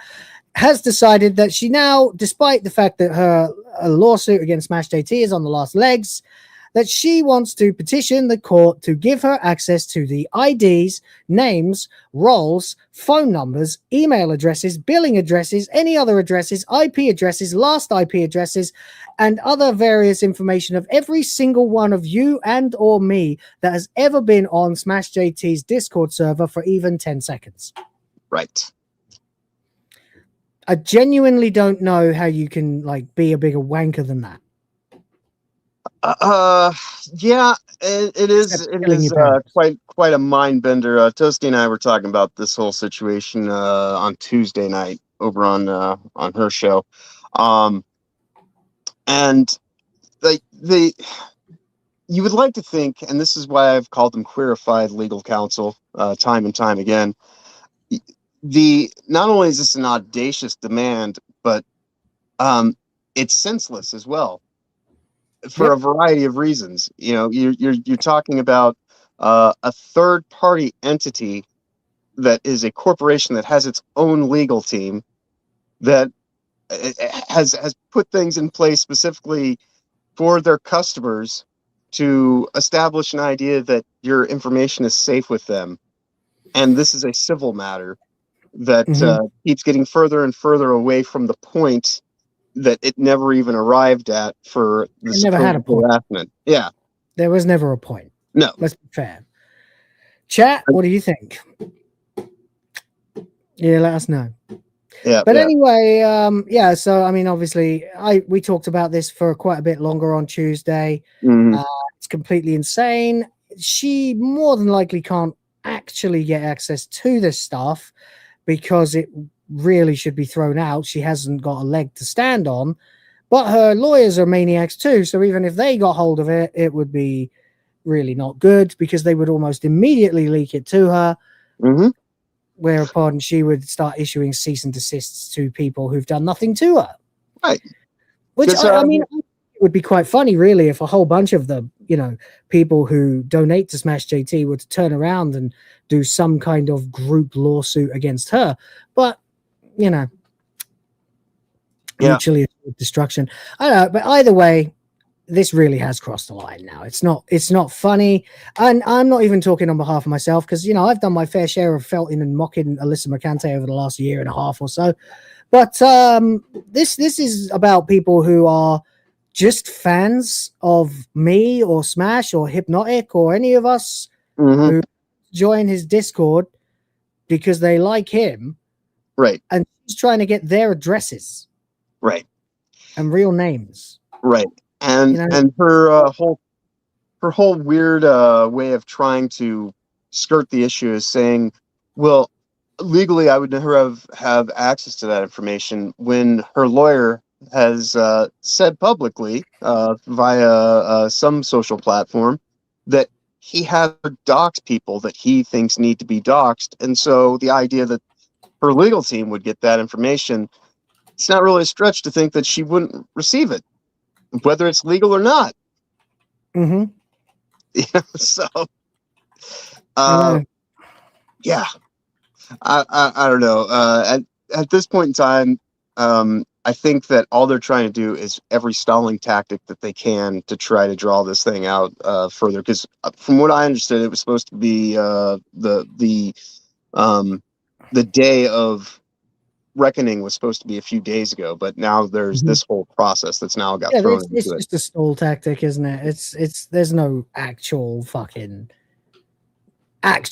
reason for them to allow this. There's nothing to gain from it. It just drags it out longer. Yep. I think she just wants to drag it out until her stupid book comes out. Oh, clearly. At which point it will immediately get felted. Like, I might even read it. It would be quite funny to farm for content. Oh, yeah. Yeah. Oh, God. Oh, no. Toasty doesn't like to read things, so that means that she would want me to read it if we're doing her show. Well, there you go. Anyway, that's it, guys. Let me know. There is a poll out right now. I decided that, let's not include Nick because that's not really a wanker. That's too much. I can't. Yeah, it's another category of person entirely. So we have, for your consideration, Chairman Hassan Piker, Leslie the Silverback, or Alyssa Hates You. Vote now as we play the outro, and whoever wins gets 4 points. Whoever comes second gets 3 points. Whoever comes third gets 2 points. And let the games begin. Indeed. Have fun. This is a segment to celebrate all the people that we wish would disintegrate. Celebrities, politicians, lawyers, bankers, all of these people are total wankers. Insufferable, intolerable, nauseating, excruciating wanker of the week.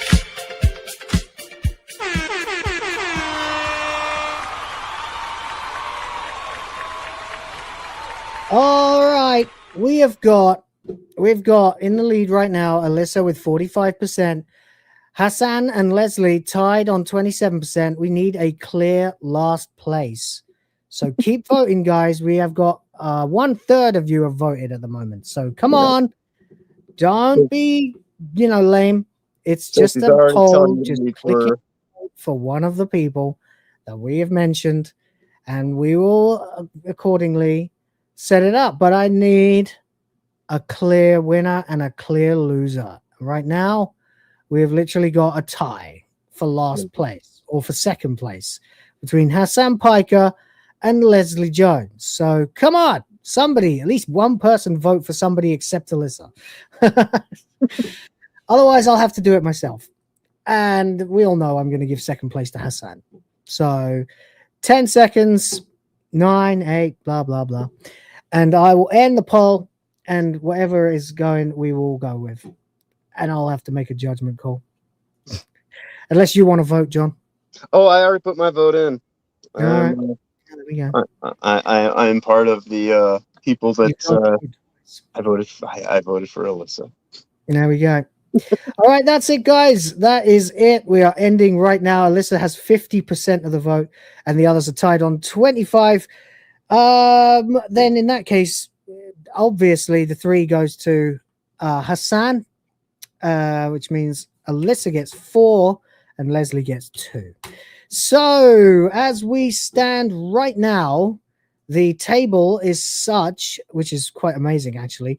Alyssa has shot to second place on the table, right behind Hassan with 1 point to go. Hassan has 11 points. Alyssa has 10. Then we have Gavin Newsom in third place with 6 points. RTU and Destiny tied for fourth place with 5 points. Jimmy Kimmel, Ian Joma, aka iDubbbz, and Piers Morgan are tied on 4. Angela Reyna, Simulu, and Amanda Seyfried on 3 points. Casey Tron, Emma Watson, and Leslie Jones on 2 points. And Dan Clancy, Sabrina Carpenter, and Leonardo DiCaprio on 1 point. That's the table as it stands right now, and that's Wanker of the Week. We'll see what happens. Wanker of the Year. By the way, thank you to the people who have been in the Discord in the awards of the fans room, which we're still name pending, may end up calling it the Willies and Fannies. Go on. I know Rhoda's not here today, and so before we start, I told Toasty if she wanted to join in with us, that I would send her the link. She's welcome to, yeah. Yeah. She seemingly is up for it, so I have sent her the link. No problem. We've still got a few things to go through, so we'll probably be here for another hour. In the meantime, we have some category nominations. We have most annoying character. That's pretty good. We have best music, best game, best voice actor, best YouTuber. That's a good one. Could go with that. Best multiplayer. That's good, obviously. Best comedy in action. We should have like game brackets and TV brackets and things like that. There'll be a lot of awards. Best comedy, best action, best movies, best TV, best chick flick. I mean, aren't they all chick flicks these days? I don't know. We need best AI boobs. So that would be between, I guess, certain characters from the various titty videos that we'll never see again. Because we never hit our goal. And best fan service, gayest game or TV show, gayest moment, cuck of the year. That's a good one. I really like that one. Of course, it's just going to be iDubbbz, but you never know. Might be someone else. Never know. Alpha male of the year, beta cuck. It's pretty good. We've got most liked Discord member. That's kind of fun. We could do that one. What others do we have? No, that's it so far. Pretty good. Anyway, Rhoda's in the chat. Hello, Rhoda. Hope you're doing well, mate. Indeed. All right, we can move on then. We've got a couple of categories. We've got a couple of topics to cover. First is just a real quick one. It's just a meme, really. Apparently, according to a brand new leak, they're bringing back Captain America, Steve Rogers, to Avengers Doomsday. Can you smell the desperation? It is palpable.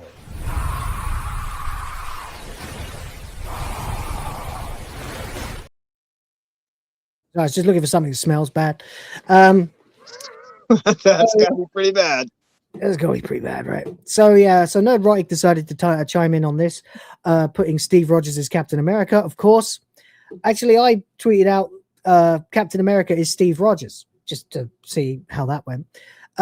We've got a lot of people supporting. We've got a lot of people issuing with death threats, apparently, at the moment, publicly as well, where you can see the receipts. You just go to the quotes where people have quoted Gary's tweet.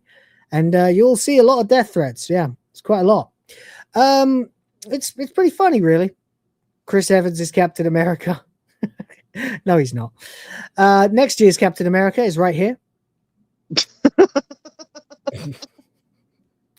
Yeah. Steve Rogers is Captain America. Damn straight. One and only. I'm Captain America, you're Sam Wilson, but I'm still Captain America, right? um, Then we've got a few others. Yeah, that's a good one there. You are technically correct. The best kind of correct. Futurama reference. Lovely. The age of Black Captain America is over. Then I don't know why there's a Conan picture there. Miles Morales is Miles Morales and Peter Parker is Spider-Man. Very good. And then you get the actual shot from the teaser. I don't know if you can see this, but this is what they revealed. It's the house, of course, from the end of Avengers Endgame. He gets off his bike. He's got a nice Triumph. Walks in, of course, checks out his uniform, which is for some reason there, puts it down, picks up his baby. Beautiful. Yep. That's right. He has a kid. I wonder if he shot a hole in Agent Carter's back, you know. But somehow she gave birth to a son for him, it looks like, or maybe no, that's a boy. Yeah. They'll never give Captain America a daughter, would they? That would be like the Anita Sarkeesian school of storytelling. And Steve Rogers will return in Avengers Doomsday. Do you care, John? I do not. I have reached the point of apathy with Marvel movies. I haven't been watching them for quite a few years now. This is just more, desperation on their part. And I used to care so much about the Marvel movies. Yeah. But I can't even give a shit at this point in time. It is hilarious, but it's not going to bring a whole bunch of people back. They've done far too much and undermined the whole thing that they had built up for so long, and now they're completely going back on all of it. So what was all of these last, phase 4, phase 5 insanity? Yeah, it doesn't make any sense. Apparently, the leak says that it's going to be because Captain America, when he decided to stay behind and traveled back in time to replace the Infinity Stones, accidentally caused the whatever circumstances enable the rise of Doctor Doom. Okay. I think that's an utterly terrible idea because as many issues as Avengers Endgame did have, at least it ended with Steve Rogers getting what he wanted. Right. After he's dedicated his life to all the shit that he's been through, even becoming an enemy of the state, he at least gets to go home and bang the shit out of Agent Carter. Yeah. Which is, but they still are finding a way to make it right and bad. Right. So if they have it that caused the issues, that fucks the ending of Endgame. Right. It needs to be something that's unrelated to that, but that brings him back out of duty. And of course, he's going to have to go back to that life by the end of the movie so that he can grow old and show up at the end of Endgame. Right. But no, apparently he'll be back. I don't know. I don't think it's. I just think it's too little, too late at this point. I think that they've done to the MCU what they've done to Star Wars, what Doctor Who had done to it.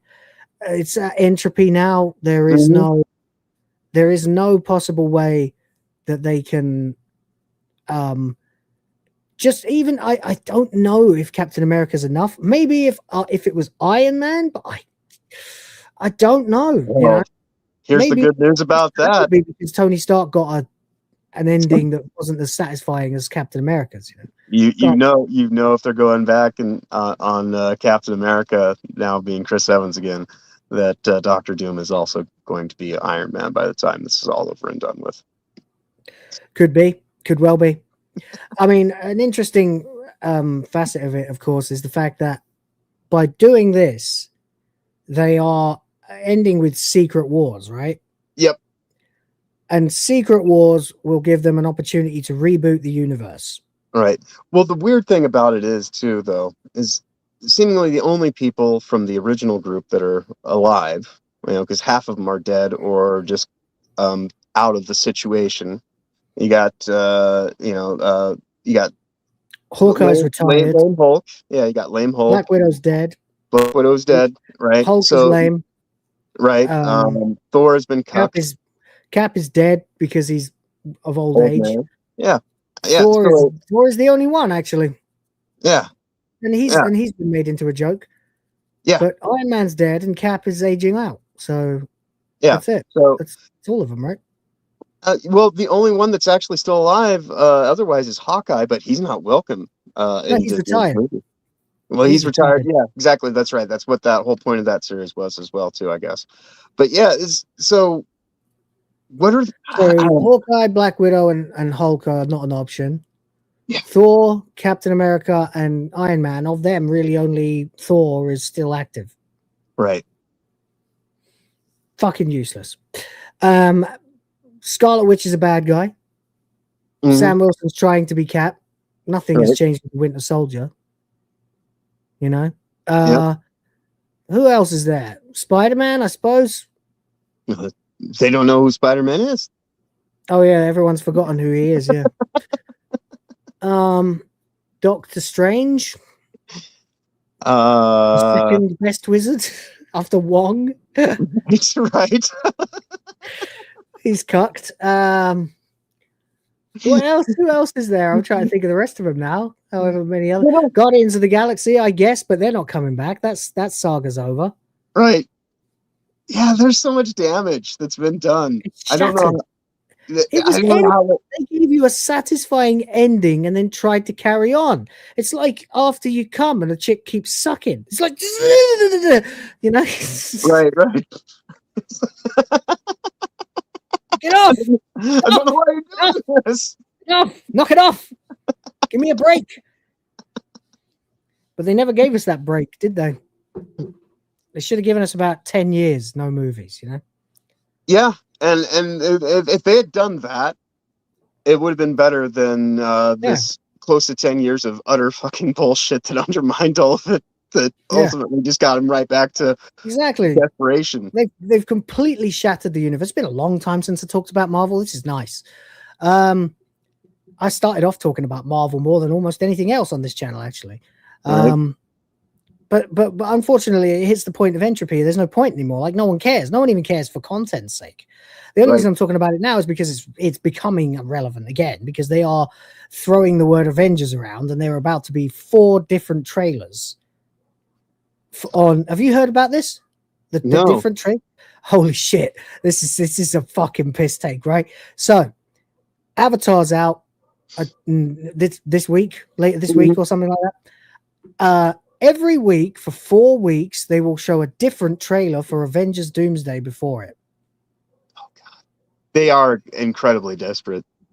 You think these aren't going to leak on the internet? Like day one? Clearly they are going to. You know? Some guy with a fucking pin camera is going to go in there and he's going to fucking record it. He's going to upload them. We'll all see the fucking trailers. They'll all be on the internet before the 4 weeks is up. Guarantee it. Well, look, even the Captain America thing that you showed, someone went and filmed and then had it cleaned up by AI. Yep, that's true. Yeah. You know, so this is not that difficult. So yeah, they think this is going to bolster the numbers of Avatar to get people to go and give it repeat business. It's not. No, it's not. It's fucking awful. So there you go, Marvel. I feel really bad because I used to care. But then I don't feel bad. I don't feel guilty bad. I just feel like, you know, like you guys, you fucked it. You completely fucked it repeatedly and over again. You bludgeoned it to death before us all. They gave us fucking a relatively acceptable start with the first half of WandaVision. And then that disappeared up its own ass and turned into some preachy bullshit fest where she got away with it because she's a girl. Right. You know, only to come back and kill the X-Men and stuff and all the other heroes in the Doctor Strange movie, which was awful. Thor Love and Thunder was fucking gash. The only acceptable movie they've released since Endgame really is No Way Home. And that's a Sony movie. So it's fucked. It's done. And every other TV show they released was an absolute train wreck. Yep. I mean, Falcon and the Winter Soldier was just about racial profiling. The only good guy they have actually introduced to the scripts since Avengers Endgame is the guy that they called Evil Captain America, Walker. Yep. Deadpool was okay, sure. Deadpool was okay as well, but only if you're up for completely abandoning any seriousness in that universe and accepting just off the wall jokes the whole time. But fair enough. I enjoyed it when I watched it. I haven't seen it since. And like Superman, my initial hypnosis wore off very quickly. Just going through the list of the last fucking hell 6 years, what started with Captain Marvel has done exactly what we all said it would. It's made the normies give up. Yeah. And I think Avengers Doomsday will probably do quite well, because there are still going to be kids and know nothings who go, oh, Avengers 5, okay. But this is going to be a situation similar to what we talked about recently with Daredevil and Wolverine. They're going to have they're not going to be Deadpool and Wolverine. They're not going to be able to make money back on it. Not without DVD sales and all this kind of other stuff. It'll take the amount of money they're going to pay for this is way bigger than Deadpool Wolverine. Yeah. If this doesn't make $2 billion, they're fucked. Right. No, 1.5 maybe. But I don't think it will. Do you think it will make $1 billion? Every Avengers movie's made $1 billion so far. I'm not planning on going to the theater to see it. I might, just so I can review it. And because the price of a cinema ticket here is like $4. Right. Because I mean, for me, I can watch it here from this room, soon enough. That's kind of, I'm sure, it's the same thing with Grand Theft Auto 6. I won't ever say that Grand Theft Auto 6 won't make money, because it will. It'll make more money than Avengers, no doubt. Yeah, and it will make more money than Avengers. Yes, definitely.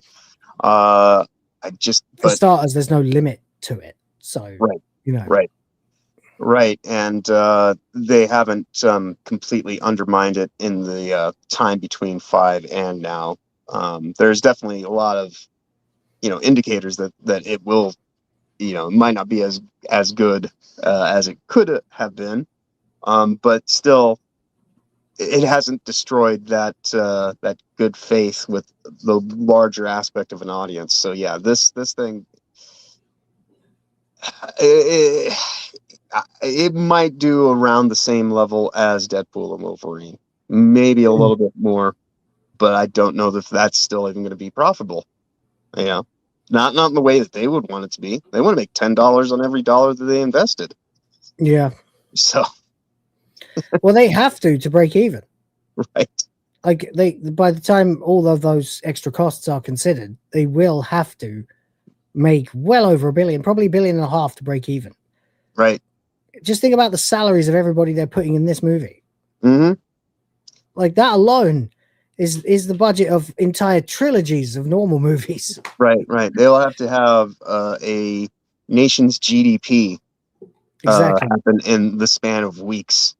Exactly. I don't know. So no, I don't think Avengers Endgame is. It might make $1 billion, but it ain't gonna break even. Yeah, I'm sure they'll find a way to spin it as being successful, but I think remember, by the way, if you were 10 when Avengers Endgame happened, you're like 16 now. Right. If you were 16 then, you're 21 now, 22 now. Right. If you were 22 then, you're 28 now. Yeah. There are people dropping that used to be interested, and jaded old fucks like me who don't give a shit anymore. Yeah. I was 34 no, 33. No, wait, how old was it? 2019.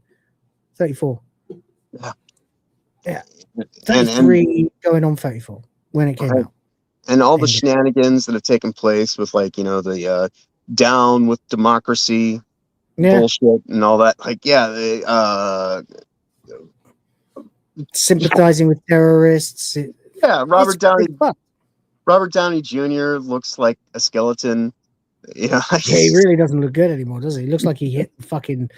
He looks like he fell off the wagon a bit, you know. Yeah. Don't be But vegans, people. that's pure speculation, by the way. Alleged only. I don't know. Yeah. Yeah, are we alive? Anybody there? Did we get any super chats recently? No. Oh well. Chat hates me. Oh well. It's been nice knowing you guys. Anyway, let's talk about something else. Indeed. This is a little thing that I wanted to bring up because I don't know where else I'll get to talk about it. But Twisted Voxel has this article. Apparently, Nintendo wants Monolith Soft to have a central role in the development of the next Legend of Zelda game. Now, we all know your boy here is a big Zelda fan. Mm-hmm. Mm-hmm. But, whoa, hello. Zolosi has gifted 5. Well, thanks, memberships. That's 5 for the Grift Force. 5 for the princesses. Wow, you Indeed, I got hit. Thank you. Let's go, Grift Force! Doing it for the princesses!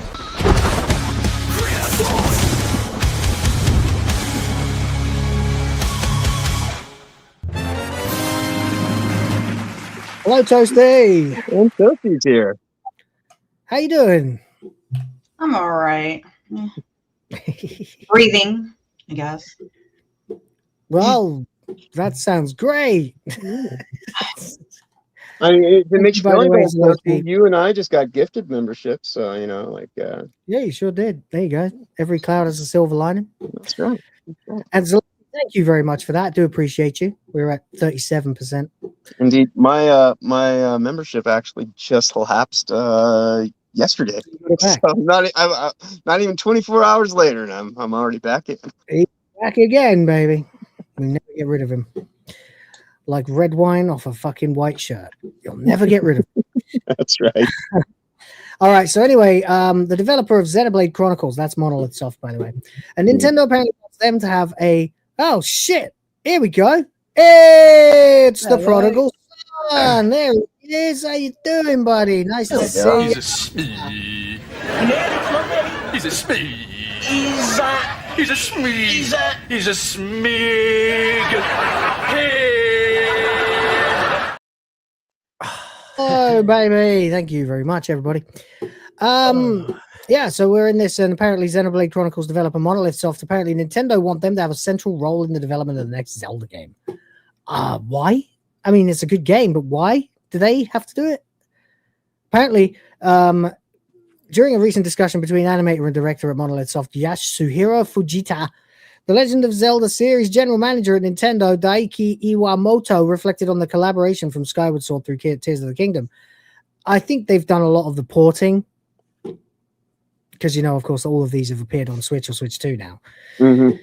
Says here, the decision came with mixed emotions, saying it was the first time the design and planning work for a Zelda game had been entrusted to an external studio. It's not the first time. No. Capcom? Anybody? Yeah. Or you could even argue games on the 3DO or something. Philips, the CDI games, they were fucking appalling. Appalling. The first time, you absolute numpty.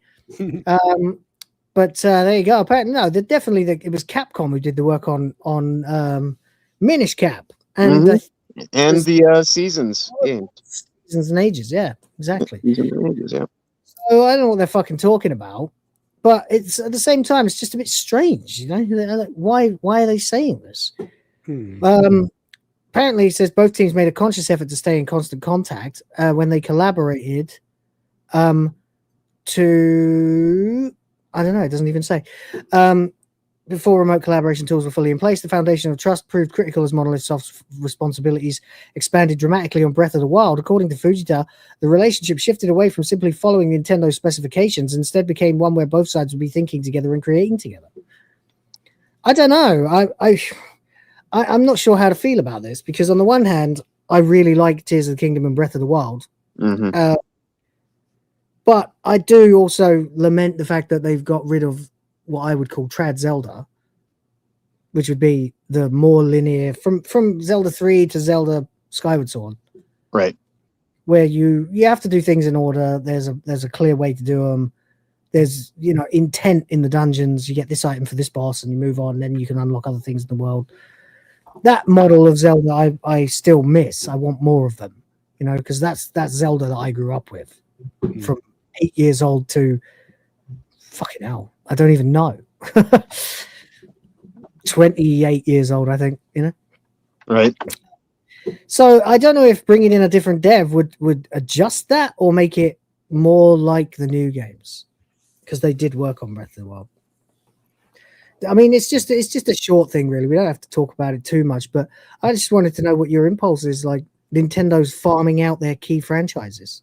Well, it could be that with the success of Exhibition 33, they wanted to try making a game with a smaller studio. Could be that. Could be. Maybe they're just greedy and don't want to spend money on their own resources. Possibly. Could also be that a lot of people at Nintendo are kind of aging out. Might be that. And they're just looking for new ideas that they don't have the capacity to come up with themselves. I don't know. It's just weird because they keep doing it lately. Like they've been doing it with Metroid for ages, and now that's come back to bite us all in the arse, you know. I'm a bit worried, you know. Concern is my chief emotion here. Is just sort of like, can't you guys just make your own fucking franchises anymore? Like, why do you have to keep farming it out? Are they going to farm Mario out next? We're going to get the first Mario game developed by Team Ninja or Bandai Namco, you know. Maybe they'll get the Mario game to be developed by the film studio. Yeah, maybe they seem to do a better job of keeping to the fucking law these days with Nintendo's concerned. Right. Are we going to get fucking Mario Warriors? Yeah, you run around bitch slapping Koopas thousands at a time. Right. Yeah. Fucking terrible. I don't know. I don't trust it. Anyway, that was really all I wanted to say about that. Then we've got this. So this came out of DEI Detected, which is of course his website. But it also is collab with Writing Raven, of course, of Gothic Therapy, which is her and Master of the TDS. And credit to them, they've never, ever, ever let go of Sweet Baby Inc. No. A lot of us are like waiting for Sweet Baby Inc. to do something before we report on it. They aren't doing that. They've decided they're going to go down with the ship, you know, like on the ship and ride it all the way to the bottom of the fucking ocean. They're actually exhuming the hidden secrets and whatnot. Yeah, but it is interesting because they did this interview. You can also find an article about this at that Park Place. But I wanted to see what it actually was, what Writing Raven had actually written. For over a year, Sweet Baby Inc. has described itself as a narrative consulting studio, one that advises developers on story and representation rather than creating games outright. Okay, this is consistent with everything that's been going on. We've been covering it on this channel since fucking very early episodes where it's just me and Ryan poring over their funding resources and various things like that and going deep diving into their website to find out anything we could about that fucking company. Yep. But apparently now, and remember that the narrative, they've even changed their website twice to keep this shit going on, right? To keep it in line with the narrative, more than twice, you're right. That they are just a consulting firm that helps them to develop the stories, guys. That's what we do, you know, and we help them with a bit of representation as well, you know. But we're not the ones who decided to put the rainbow flags or the gay pride shit in Spider-Man. We didn't race swap the characters in fucking God of War so you'd have a black Norse goddess. You know, that wasn't us. That was their idea. We just advised them that it might be a good idea, and then they did it, you know. Right. We don't have anything. We don't have any say on development, you know, despite all of us coming from Ubisoft. Well, the mask has fallen yet again, and gamers once more get their vindication. A recent episode of the Gaming for the Culture podcast, never heard of it, unintentionally exposed the company from within. The podcast features interviews of figures within the gaming industry, from streamers to developers. The Sweet Baby Inc. episode featured SBI employee Maria Beck. I guess I should probably look her up. Sweet Baby. We'll find out.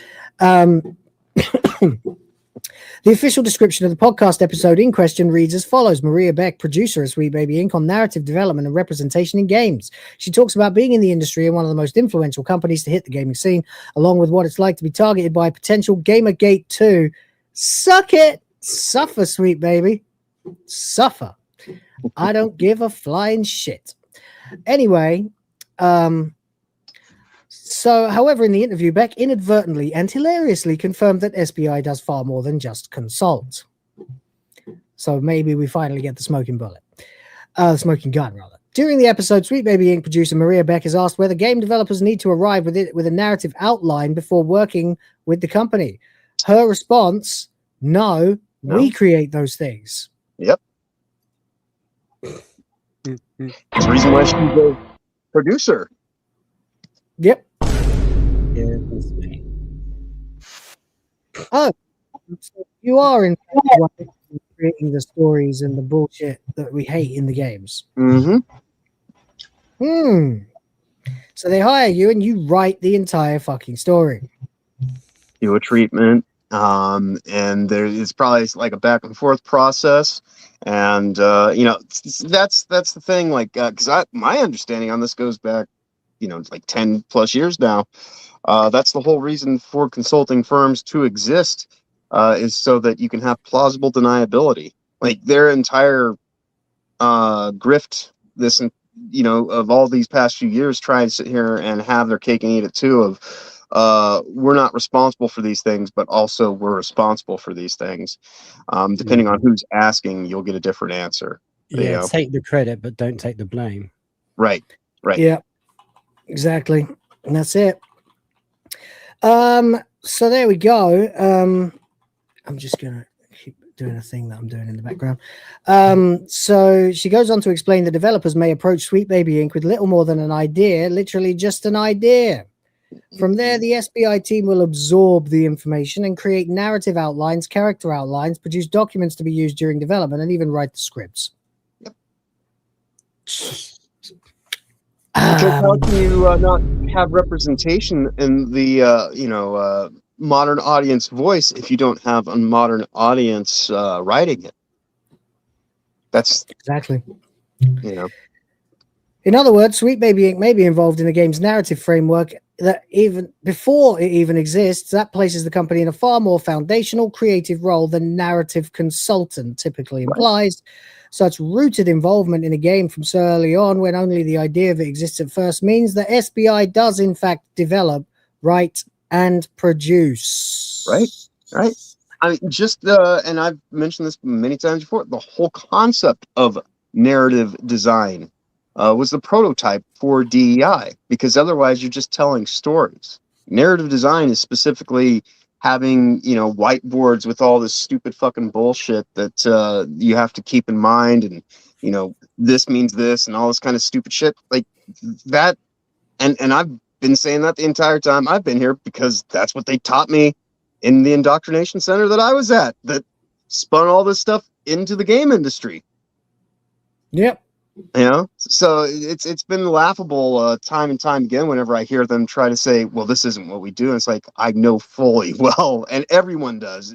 You don't have to have the background that I have or anybody else who has background with the game industry to see it for what it is. It's plain as day. And that's why whenever they try to deny it, they ultimately will always end up getting found out in instances like this, because it's straightforward. That's all it's ever been. Indeed. Would you like to see a picture of Maria Beck? Let's take. Let's see it. No. Let's see it.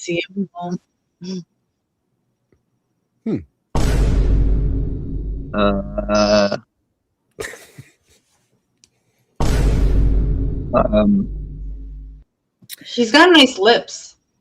She? Yeah, I was gonna say. Guy? Wait, is it she? What do you mean she? That's a guy? I don't know. I don't know. You said she. Like that's what I was trying to decipher. I'm like, well, this is on my phone right now, so like maybe it's. But that is. That guy has nice lips, though. Yeah, they're not real. No one's lips look like that naturally. Yeah. chat's there we go. Toasty, I know you're dying to say it. Come on. That's a man. That ain't no woman. It's a man, baby. Oh, I love that song that Cookies mentions in chat. Is that a man or a woman? I mean, look, here's an advice for this guy right here. If you're going to pretend you're a woman, it's not smart taking a picture from down here when you're a guy. Your chin looks even bigger. Yeah. You know. I don't know, though. I genuinely don't know. Could just be a really ugly woman with big fake lips and way too much makeup. There's no other picture that I can find. Everyone else links to another woman entirely who does something else, some film person or actor or something. I don't know. No other trace can be found of this person anyway. Yeah, it could go either way. Yeah. I'm curious now. Hard to confirm or deny. Yeah, I kind of want to know. And in order to find out, I might have to go listen to the podcast. Yeah. But there we go. Anyway, that's the wrong article. I'm sorry. I just wanted to get off the screen that badly. So there you go. As usual for Sweet Baby Inc., Maria Beck took no accountability when asked about the harassment towards her and her co-workers during the interview. I mean, Writing Raven seems to be saying it's a woman. So I don't know. No idea. I wasn't seeing an Adam's apple, but that was quite a high neck sweater. That was a turtleneck. Turtleneck, yeah. Yeah. It might have been specifically so that you couldn't detect such things. That's why I say I can't really confirm or deny. Yeah, I can't either, but definitely jot up. It's either a butt ugly woman or a man, basically. Yeah. There we go. That's basically all I can say. I can't find the actual fucking episode of the podcast, so we'll have to leave that with a pin in it. The interviewer even agreed quite adamantly that all the criticism of Sweet Baby Inc. is attributed primarily to cis white men who allegedly oppose diversity in games. Yeah, we do. Yeah, we're sick of it. Fuck off. We're your core audience. Even cis black men tell you that gaming is for white people primarily. Yeah. Yeah, and you know, if you want to go and make your games like fucking Bloom and Rage or South of Profits or whatever the hell, by all means, just don't expect any. Yeah, don't expect any return on your investment. Yeah. Yeah. Once again, no mention of how the backlash started of Cabrutus or Chris Kindred, nor any mention of the truth. Moreover, another notable moment comes when the discussion turns to tracking Sweet Baby Inc.'s own work. Maria mentions wanting to keep a personal list or wish list of games the company has worked on so she can remember and eventually play them. That admission stands in stark contrast to the company's past resistance to third-party efforts to catalog its involvement in games, particularly Chris Kindred demanding that Cabrutus be cancelled on Steam for such a list. So the person who works for Sweet Baby Inc. wants a list of Sweet Baby games. I wonder if such a thing might exist already, guys. Oh, that's an interesting one, isn't it? It almost seems like all this began with a list. Yep. Oh, well, let's watch them eat each other. Yeah. So there you go. At the end of the day, there you go. It is what it is. Kyle is totally super white. Yeah, I'm not saying that like only white people play games. I'm just saying that when we've had this conversation with like Atreus and people like that, they'll be like, yeah, most gamers are white. And according to him, the kinds of games that we play are different too. So, but anyway, there you go, guys. Sweet Baby Inc. felt it again. Proof that literally we were right all along. Yeah. As Constantly will be confirmed time and time again. So there we go. The last thing really for talking about today then would be quite simple. AI. Have you noticed AI is the new thing? The new thing everyone hates. Everyone on the left. I don't know why it's everyone on the left. I don't know why it's been drawn along a political line, but it seems that the people on the right are very open to using AI for memes, jokes, goal-related titty videos. Just all that good shit. Mm-hmm. And yet, every time someone goes, "Oh, you're using AI," it happened to me when I used AI to render 4 versions of Lara Croft that look more like Lara Croft than anything that Crystal Dynamics has ever made. Right. And someone said, "Your point dies immediately if you use AI." I'm like, no, it doesn't. AI is like a paintbrush. Suck it. It's fine. And yeah, it's also kicking off in the games as well because, of course, the journos, most of them, fired already. The few remaining journalists are absolutely losing their minds and then influencing their little followers to lose their minds anytime a game has got even the scantest sign of AI in it. And so we've ended up with this situation where the Larian guy decided that he was going to announce, or at least confess, I suppose, that they were using AI to assist with their workflows. Now, I'm going to make it clear before I read it. At no point do they use AI for character designs, final writing or music or voice acting or anything like that, unless it's additional NPC characters or something like that. But for workflow and things like that, they will absolutely use AI. And yet people are freaking out. They're basically trying to paint a narrative that the next Divinity game that's coming out from Larian is an AI made game. Yeah, no.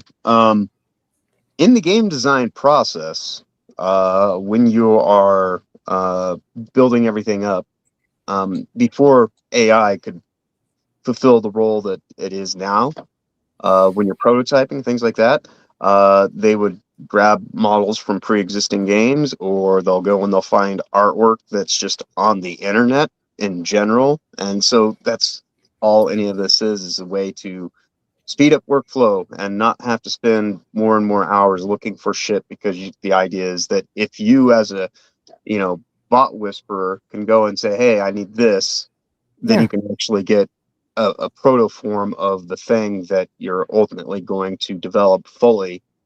You just need things to be iterative and quick. It's like cheap. For a clip I'm making at the moment, I created I needed a clip of me downing a bottle of vodka. And I'm off the drink at the moment. So at least I was on the day that I was trying to make the clip. So I was like, well, I can't go out and buy a fucking litre bottle of vodka. First of all, I don't want a litre bottle of vodka. Secondly, I don't want to neck a litre bottle of vodka. Thirdly, how about I just take a photo of me sitting at my desk and in the usual position that I'm in right now and tell it to have him swig a fucking litre bottle of vodka until it pours all over him. So I did. So there's a clip of me down in a bottle of vodka. What's wrong with that? Nothing. Well, you see, from any kind of moral point of view, I've got absolutely no problem with people using AI at any step of whatever they're doing, so long as they're open about it. Like, if they're not trying to pretend it isn't, then there's an issue. But if they're open that they're using it, then fine, do what the fuck you want. Yeah, exactly. There's a lot in this. I need to get to it. Oh fuck! Hang on. I hate when it does that. So his name is Sven Vink at Larian, and they were talking a little bit about the creative process. He said it's actually something you cannot accelerate. Giving writers, designers, and artists time to iterate and explore ideas is what led to the success of Baldur's Gate 3. People underestimate how many times we're implementing something and realize in the middle it's not going to work. Right. Under Vink, Larian has been pushing hard on generative AI. Although the CEO says the technology hasn't led to big gains in efficiency, he says there won't be any AI-generated content in Divinity. Everything is human actors. We're writing everything ourselves. but the creators often use AI tools to explore ideas, flesh out PowerPoint presentations, develop concept art, and write placeholder text. Yep. What is wrong with that? Nothing. Nothing. Yeah. I do that all the time. Yeah, so do I. Hell, my wife is doing it at the moment for a project she wants to do. It's like I do it before I do anything now. I'm like, hey, I've got an idea for a thing. Anything I should look out for? And then the AI will be like, yeah, this. Would you like me to create a workflow for you? I'm like, yeah, all right, yeah, fine. It's like having a boss, you know, but without them breathing down your neck all the time. You know? Kind of. Sometimes I can't be bothered to think about the best tactical way to approach something to get it done as expediently as possible. Right. Hey, AI, tell me what I should be doing here. You know? All right. So anyway, yeah, of course, it comes out of IGN, courtesy of, believe it's Rebecca Valentine, everybody. Here we go. The woman who tried to felt fucking Black Myth Wukong. This morning, the news broke that Larian Studios, developer of Baldur's Gate 3 and the upcoming just-announced Divinity, is apparently using generative AI behind the scenes for things like concept art and placeholder text. The backlash has been swift and loud from the gaming community. Has it? No, well, yes, but not from gamers. And now Larian founder and game director Sven Vink is responding to clarify his remarks, affirming that they're neither releasing a game with any AI components, nor are we looking at trimming down teams to replace them with AI. And AI is something we are constantly discussing internally through the lens of making everyone's working day better, not worse. Right. These people complain about, developers having to spend too much time at work, and then also complain about them having a way to actually try to speed up the process so they're not spending so much time at work. Yep. Look, even the Radioactive Times got in on it. Larian is using generative AI, but Divinity won't contain AI content at launch, confirms CEO Sven Vink. This is bullshit. Like, you see what they're doing here, right? Like, the way that headline is phrased is as if to imply to you that using generative AI is inherently bad. Right. And that is a given. So therefore, now he must be on the back foot and clarify. And they're doing it in this sneaky little way too. The Radio Times has just done it with this headline. They're using generative AI, but, you know, that's the key of the sentence. But don't worry, in other words, as if to tell you that in any other default situation, you should be worrying if someone is using generative AI. It's one of those things, you know, where it's like, it's okay, guys. He only shot me in the shoulder. Yeah. You know what I mean? Implying that something bad has happened by implying that it's okay this time, which means it won't always be. See what I mean? It's a sneaky fucking trick that frankly, leftists in the games journalism are using to try and smear the use of generative AI. Right. This is the thing they've decided is now a moral panic. No, if you want to talk about like the moral panic of AI, that would be more like top-down driven control systems for wide-scale surveillance. Then maybe, yeah. Yeah, that's the moral panic. But no. They think artwork. They think it's, yeah. So okay, let's use our brains here. What possible reason could these people have to be so against AI? That's an interest. They want money. They're talentless. They want to keep their jobs. They're jobs. Exactly. Yeah, it is that. Of course it is. They're worried that AI is going to replace them and the grift will be over and they won't be able to get paid to write total slop shite and peddle their fear-mongering anymore, which will cause them to lose what little control and influence they have over a very large group of people that they perceive to be the most important thing, and they won't be able to use it to push their shitty messages anymore, and that really, really fucking scares them. Yeah. Well, I'm afraid that I have got some bad news for you. I've got some bad news. Bad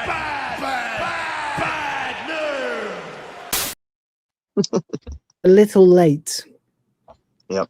Just a little bit late. Just a little.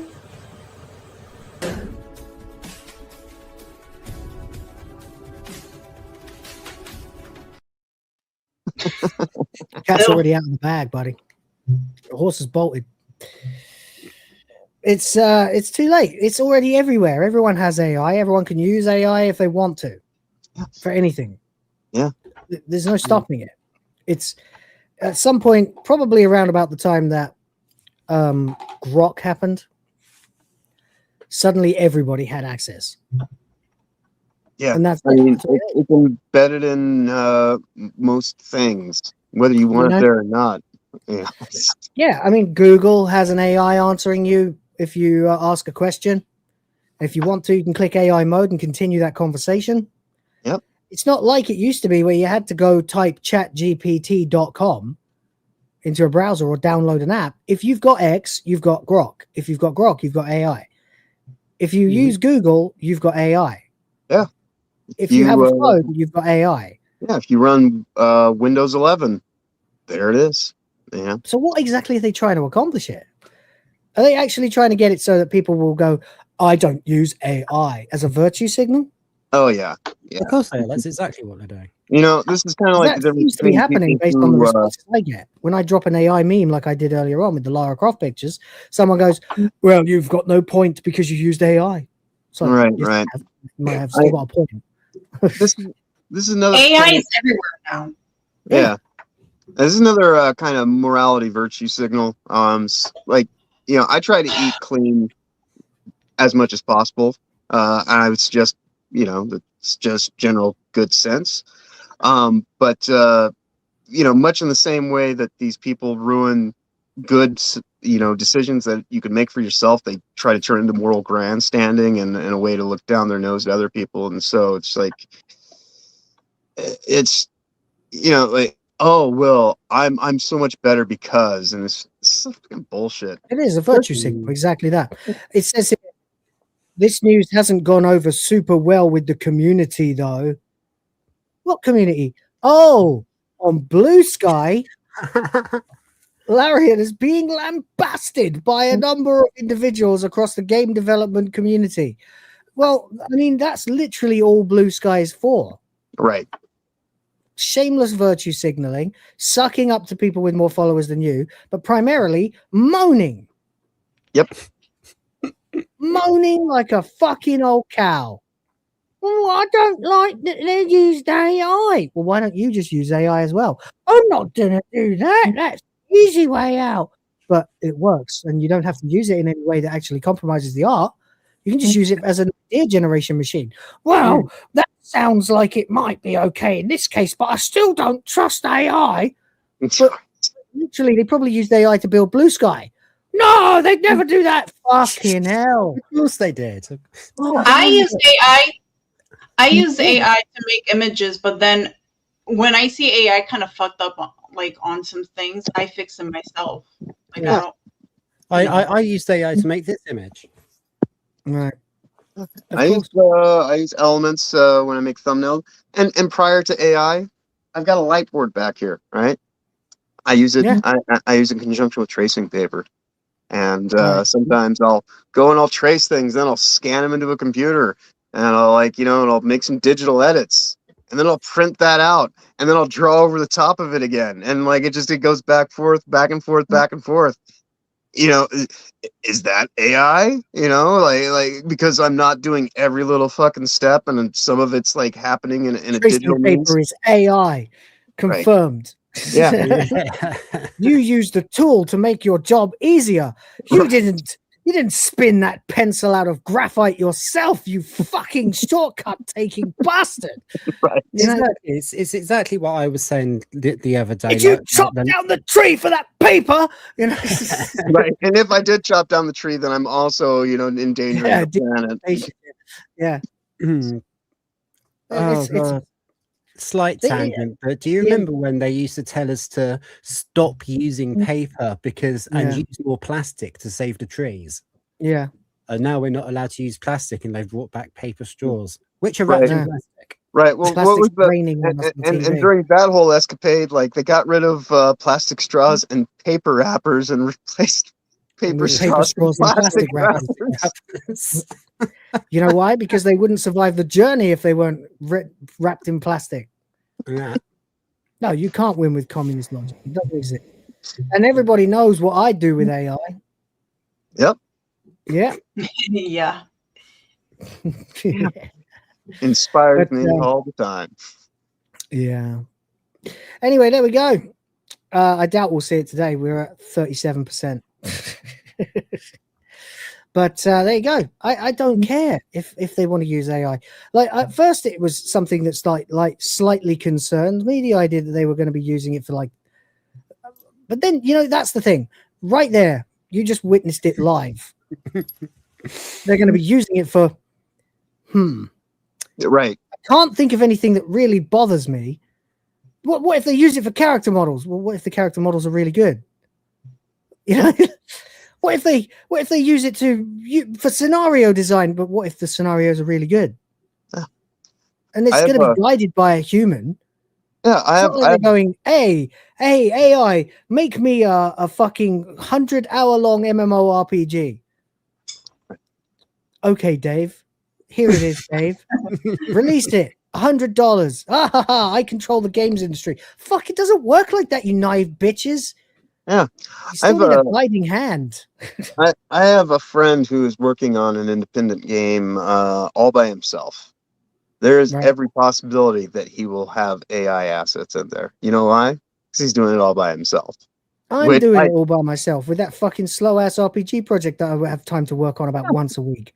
All the sprites, I drew one. I said, here, AI, turn him left. Now turn him right. Now make him walk. Now make him face up. Now make him face down. Now make him swing a sword. Great, thanks. And then I just take some frames from that and put them into the animation. Yeah. And so, it is actually helping people achieve higher levels of creativity and, an actual focus of direction on how all that stuff happens rather than having it being made via committee and costing way too much, all this kind of silly bullshit. Yeah. So, it's also a really good decision-making machine. Because they've turned men into such cucks now that they can't make decisions. Hey, AI, decide this for me. I'm even using AI for my new intro. And so I can't pay like $500 for someone to make me a fucking intro and in it and all of that. Yeah. And don't get me wrong, I don't want it to become like a fucking Skynet. Of course not. But as it stands right now, as a tool that gives me access to the things that big budget studios have. Yep. Like the intros of us with our faces in the fucking beginning of this stream, that's AI. Yeah. I don't have time to sit and frame by frame animate every one of those. Fuck no. And I probably don't even have the skill either, for that matter. Right. But I can have it if I use the AI. I tell it what to do. It does it for me. Great. Thanks. Right. I don't feel bad about this at all. Me neither. My ideas can become reality faster, which if they're good ideas, only benefits us all. Right. Right. But that doesn't like, just because one uses AI, that doesn't mean it's not their vision. Like someone has a vision and sometimes you can't do it, and so it's a good tool. Yeah, it is. Yeah. There's loads of things I can't do. I can't get a 3D model of Nami from One Piece to grab her tits and shake him in my face. but I can get with AI, I can't necessarily decide on, I don't know, like the next chapter of a thing that I want to write or something. And I'll go, hey, what are some options I should take here? It's like a thing to bounce ideas off mostly. Hey, what do you think of this idea? Right. That's okay, but it's been done. Oh, okay. I'll try something else. Right. And the existence of AI is kind of like, remember when the Wii came out and there was an influx of slop titles, right? Yeah. You're gonna have some AI slop. That'll happen. Definitely. But along with that, there will also be people just like not every game that came out for the Wii was slop. There Yeah, was I mean, a the lot. cream rises to the top at the end of the day, doesn't it? Yeah, and that's ultimately what this is about. Is Yeah. the end result, the end result outcome is But more they're not important really. than. They're not really worried about saturating the industry with AI slop because we already have an industry saturated with man-made slop. Exactly. They are worried about their jobs. They're worried that the Exactly. AI becomes so ubiquitous that they won't have a point anymore. And they're not wrong. If I wanted to write an article right now and I couldn't be bothered to, I could just say, "Hey, AI, do this for me." Yeah. I mean, as we've assumed and alleged in times past, a lot of these writers that are complaining about AI are also using it themselves. You know? It's a virtue signal. Yeah. Simple as that. There's no fucking point to it. They're just creating a moral panic out of it so they have something else to complain about. And they'll forget about it the second something worse comes along. And meanwhile, we'll all just get better at using it. It'll be no different than when, I don't know, any other technology that eventually becomes publicly available. Right. It creates a massive fucking fear and then turns out to have been fine. It was the same with TV. It was the same with fucking movies. It was the same with cars. You know, right? Yeah, and then go on, John. Oh, I was gonna say, and then 3 to 5 years down the line, they're gonna complain that like how they don't have all these opportunities because they didn't take the time to actually get in while the getting was good. That's what you got to. It's completely normal for me when I'm when I was operating as a singer-songwriter to make a demo with a drum machine, just a basic drum machine, not even write my own pattern, just use a drum machine and play the guitar and sing over it and hand it to a drummer. Yeah. And he didn't say, I'm not You're cheating, you're taking my job. You know? Rhoda, you're not an actual musician. You fraud. I know, right? It's amazing, isn't it? I didn't focus the light through the lens of the camera that's pointing at me right now. I didn't stitch together the fucking fibers of the Ethernet cable that's connecting me to the internet right now. Right. I didn't piece together the monitor. I didn't build my graphics card. Shut up. Right. Fucking stupid. Anyway, there you go. That is the last topic for the day. But we did get a super chat from James. Thank you very much, buddy. Appreciate you for the $5. Says, I am ass cheeks deep in AI right now. AI image, AI search done, AI chatbot with search engine done, video, music, lyrics installed, not set up yet. Tell me when you're done, buddy. I want to use it. I want to use that. I want to see this. I do. Thank you for the 5 and keep it going, buddy.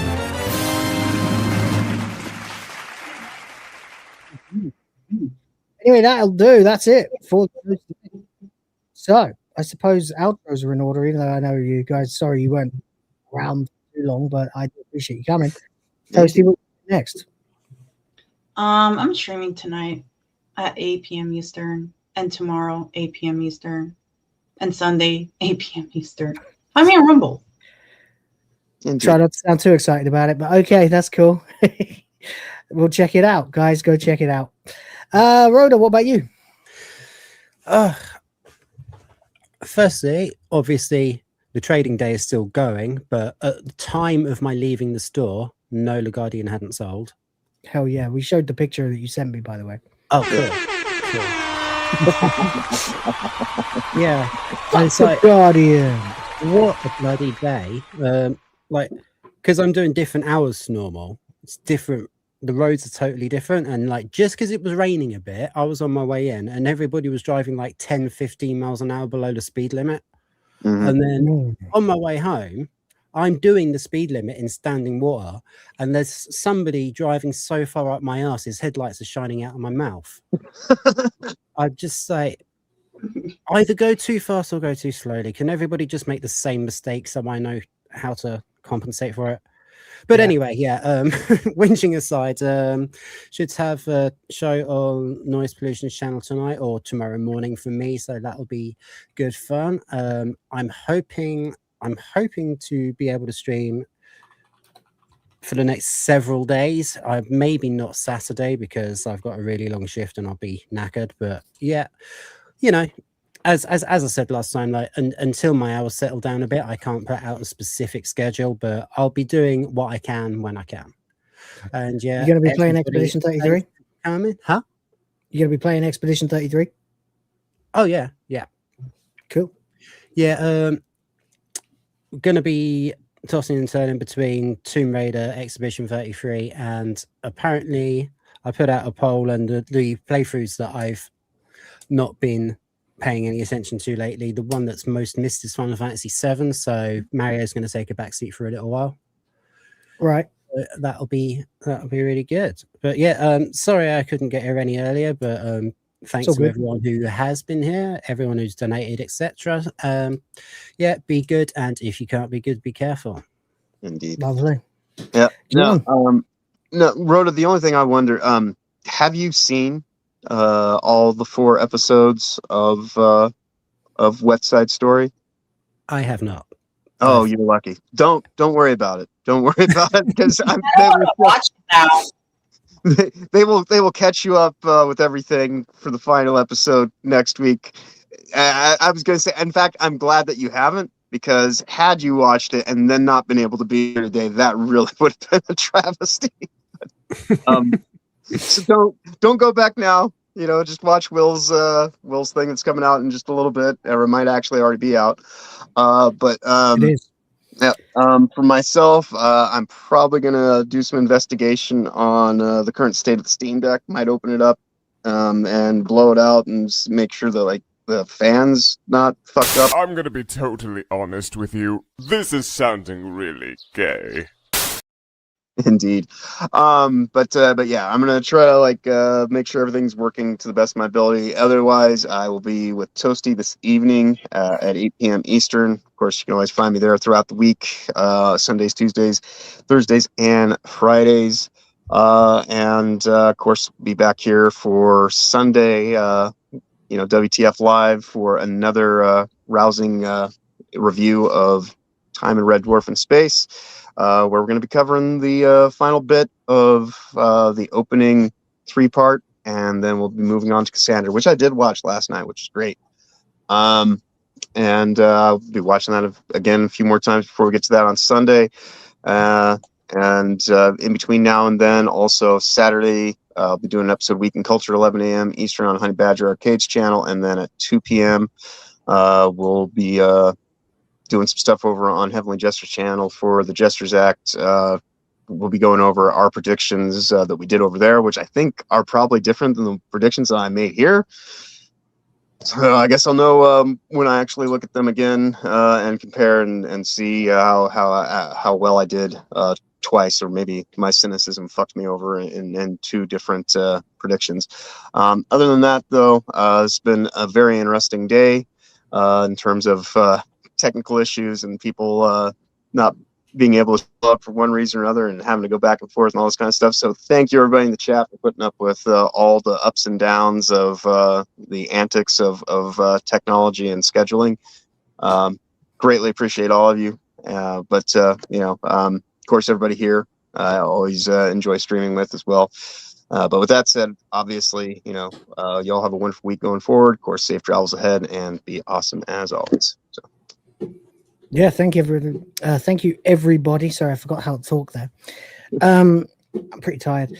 Yeah, I'm going to bed, and then I'm going to get up and make another video. And the review is out, so check on that. And I'll be back tomorrow with Hyperdrive Time to chat to y'all about whatever topics are happening. And we will be laughing and joking our way through the madness and the fall of the Empire. So enjoy. Until then, thank you very much indeed to those who were able to give super chats today. Majors Guilds and Hugo with a membership, Kyle, Grufus, James, Garrett Griffin, and Zelosi. Thank you very, very much. Appreciate you all. One day we'll see the boobies again, but till then, take care, spike your hair. Fuck Nintendo, fuck Disney, fuck every one of those wankers of the week today. Question everything, respect the fans. Check out the Discord link below. Boys of the fans, we'll be back. Till then, peace out, y'all. Tatty bye.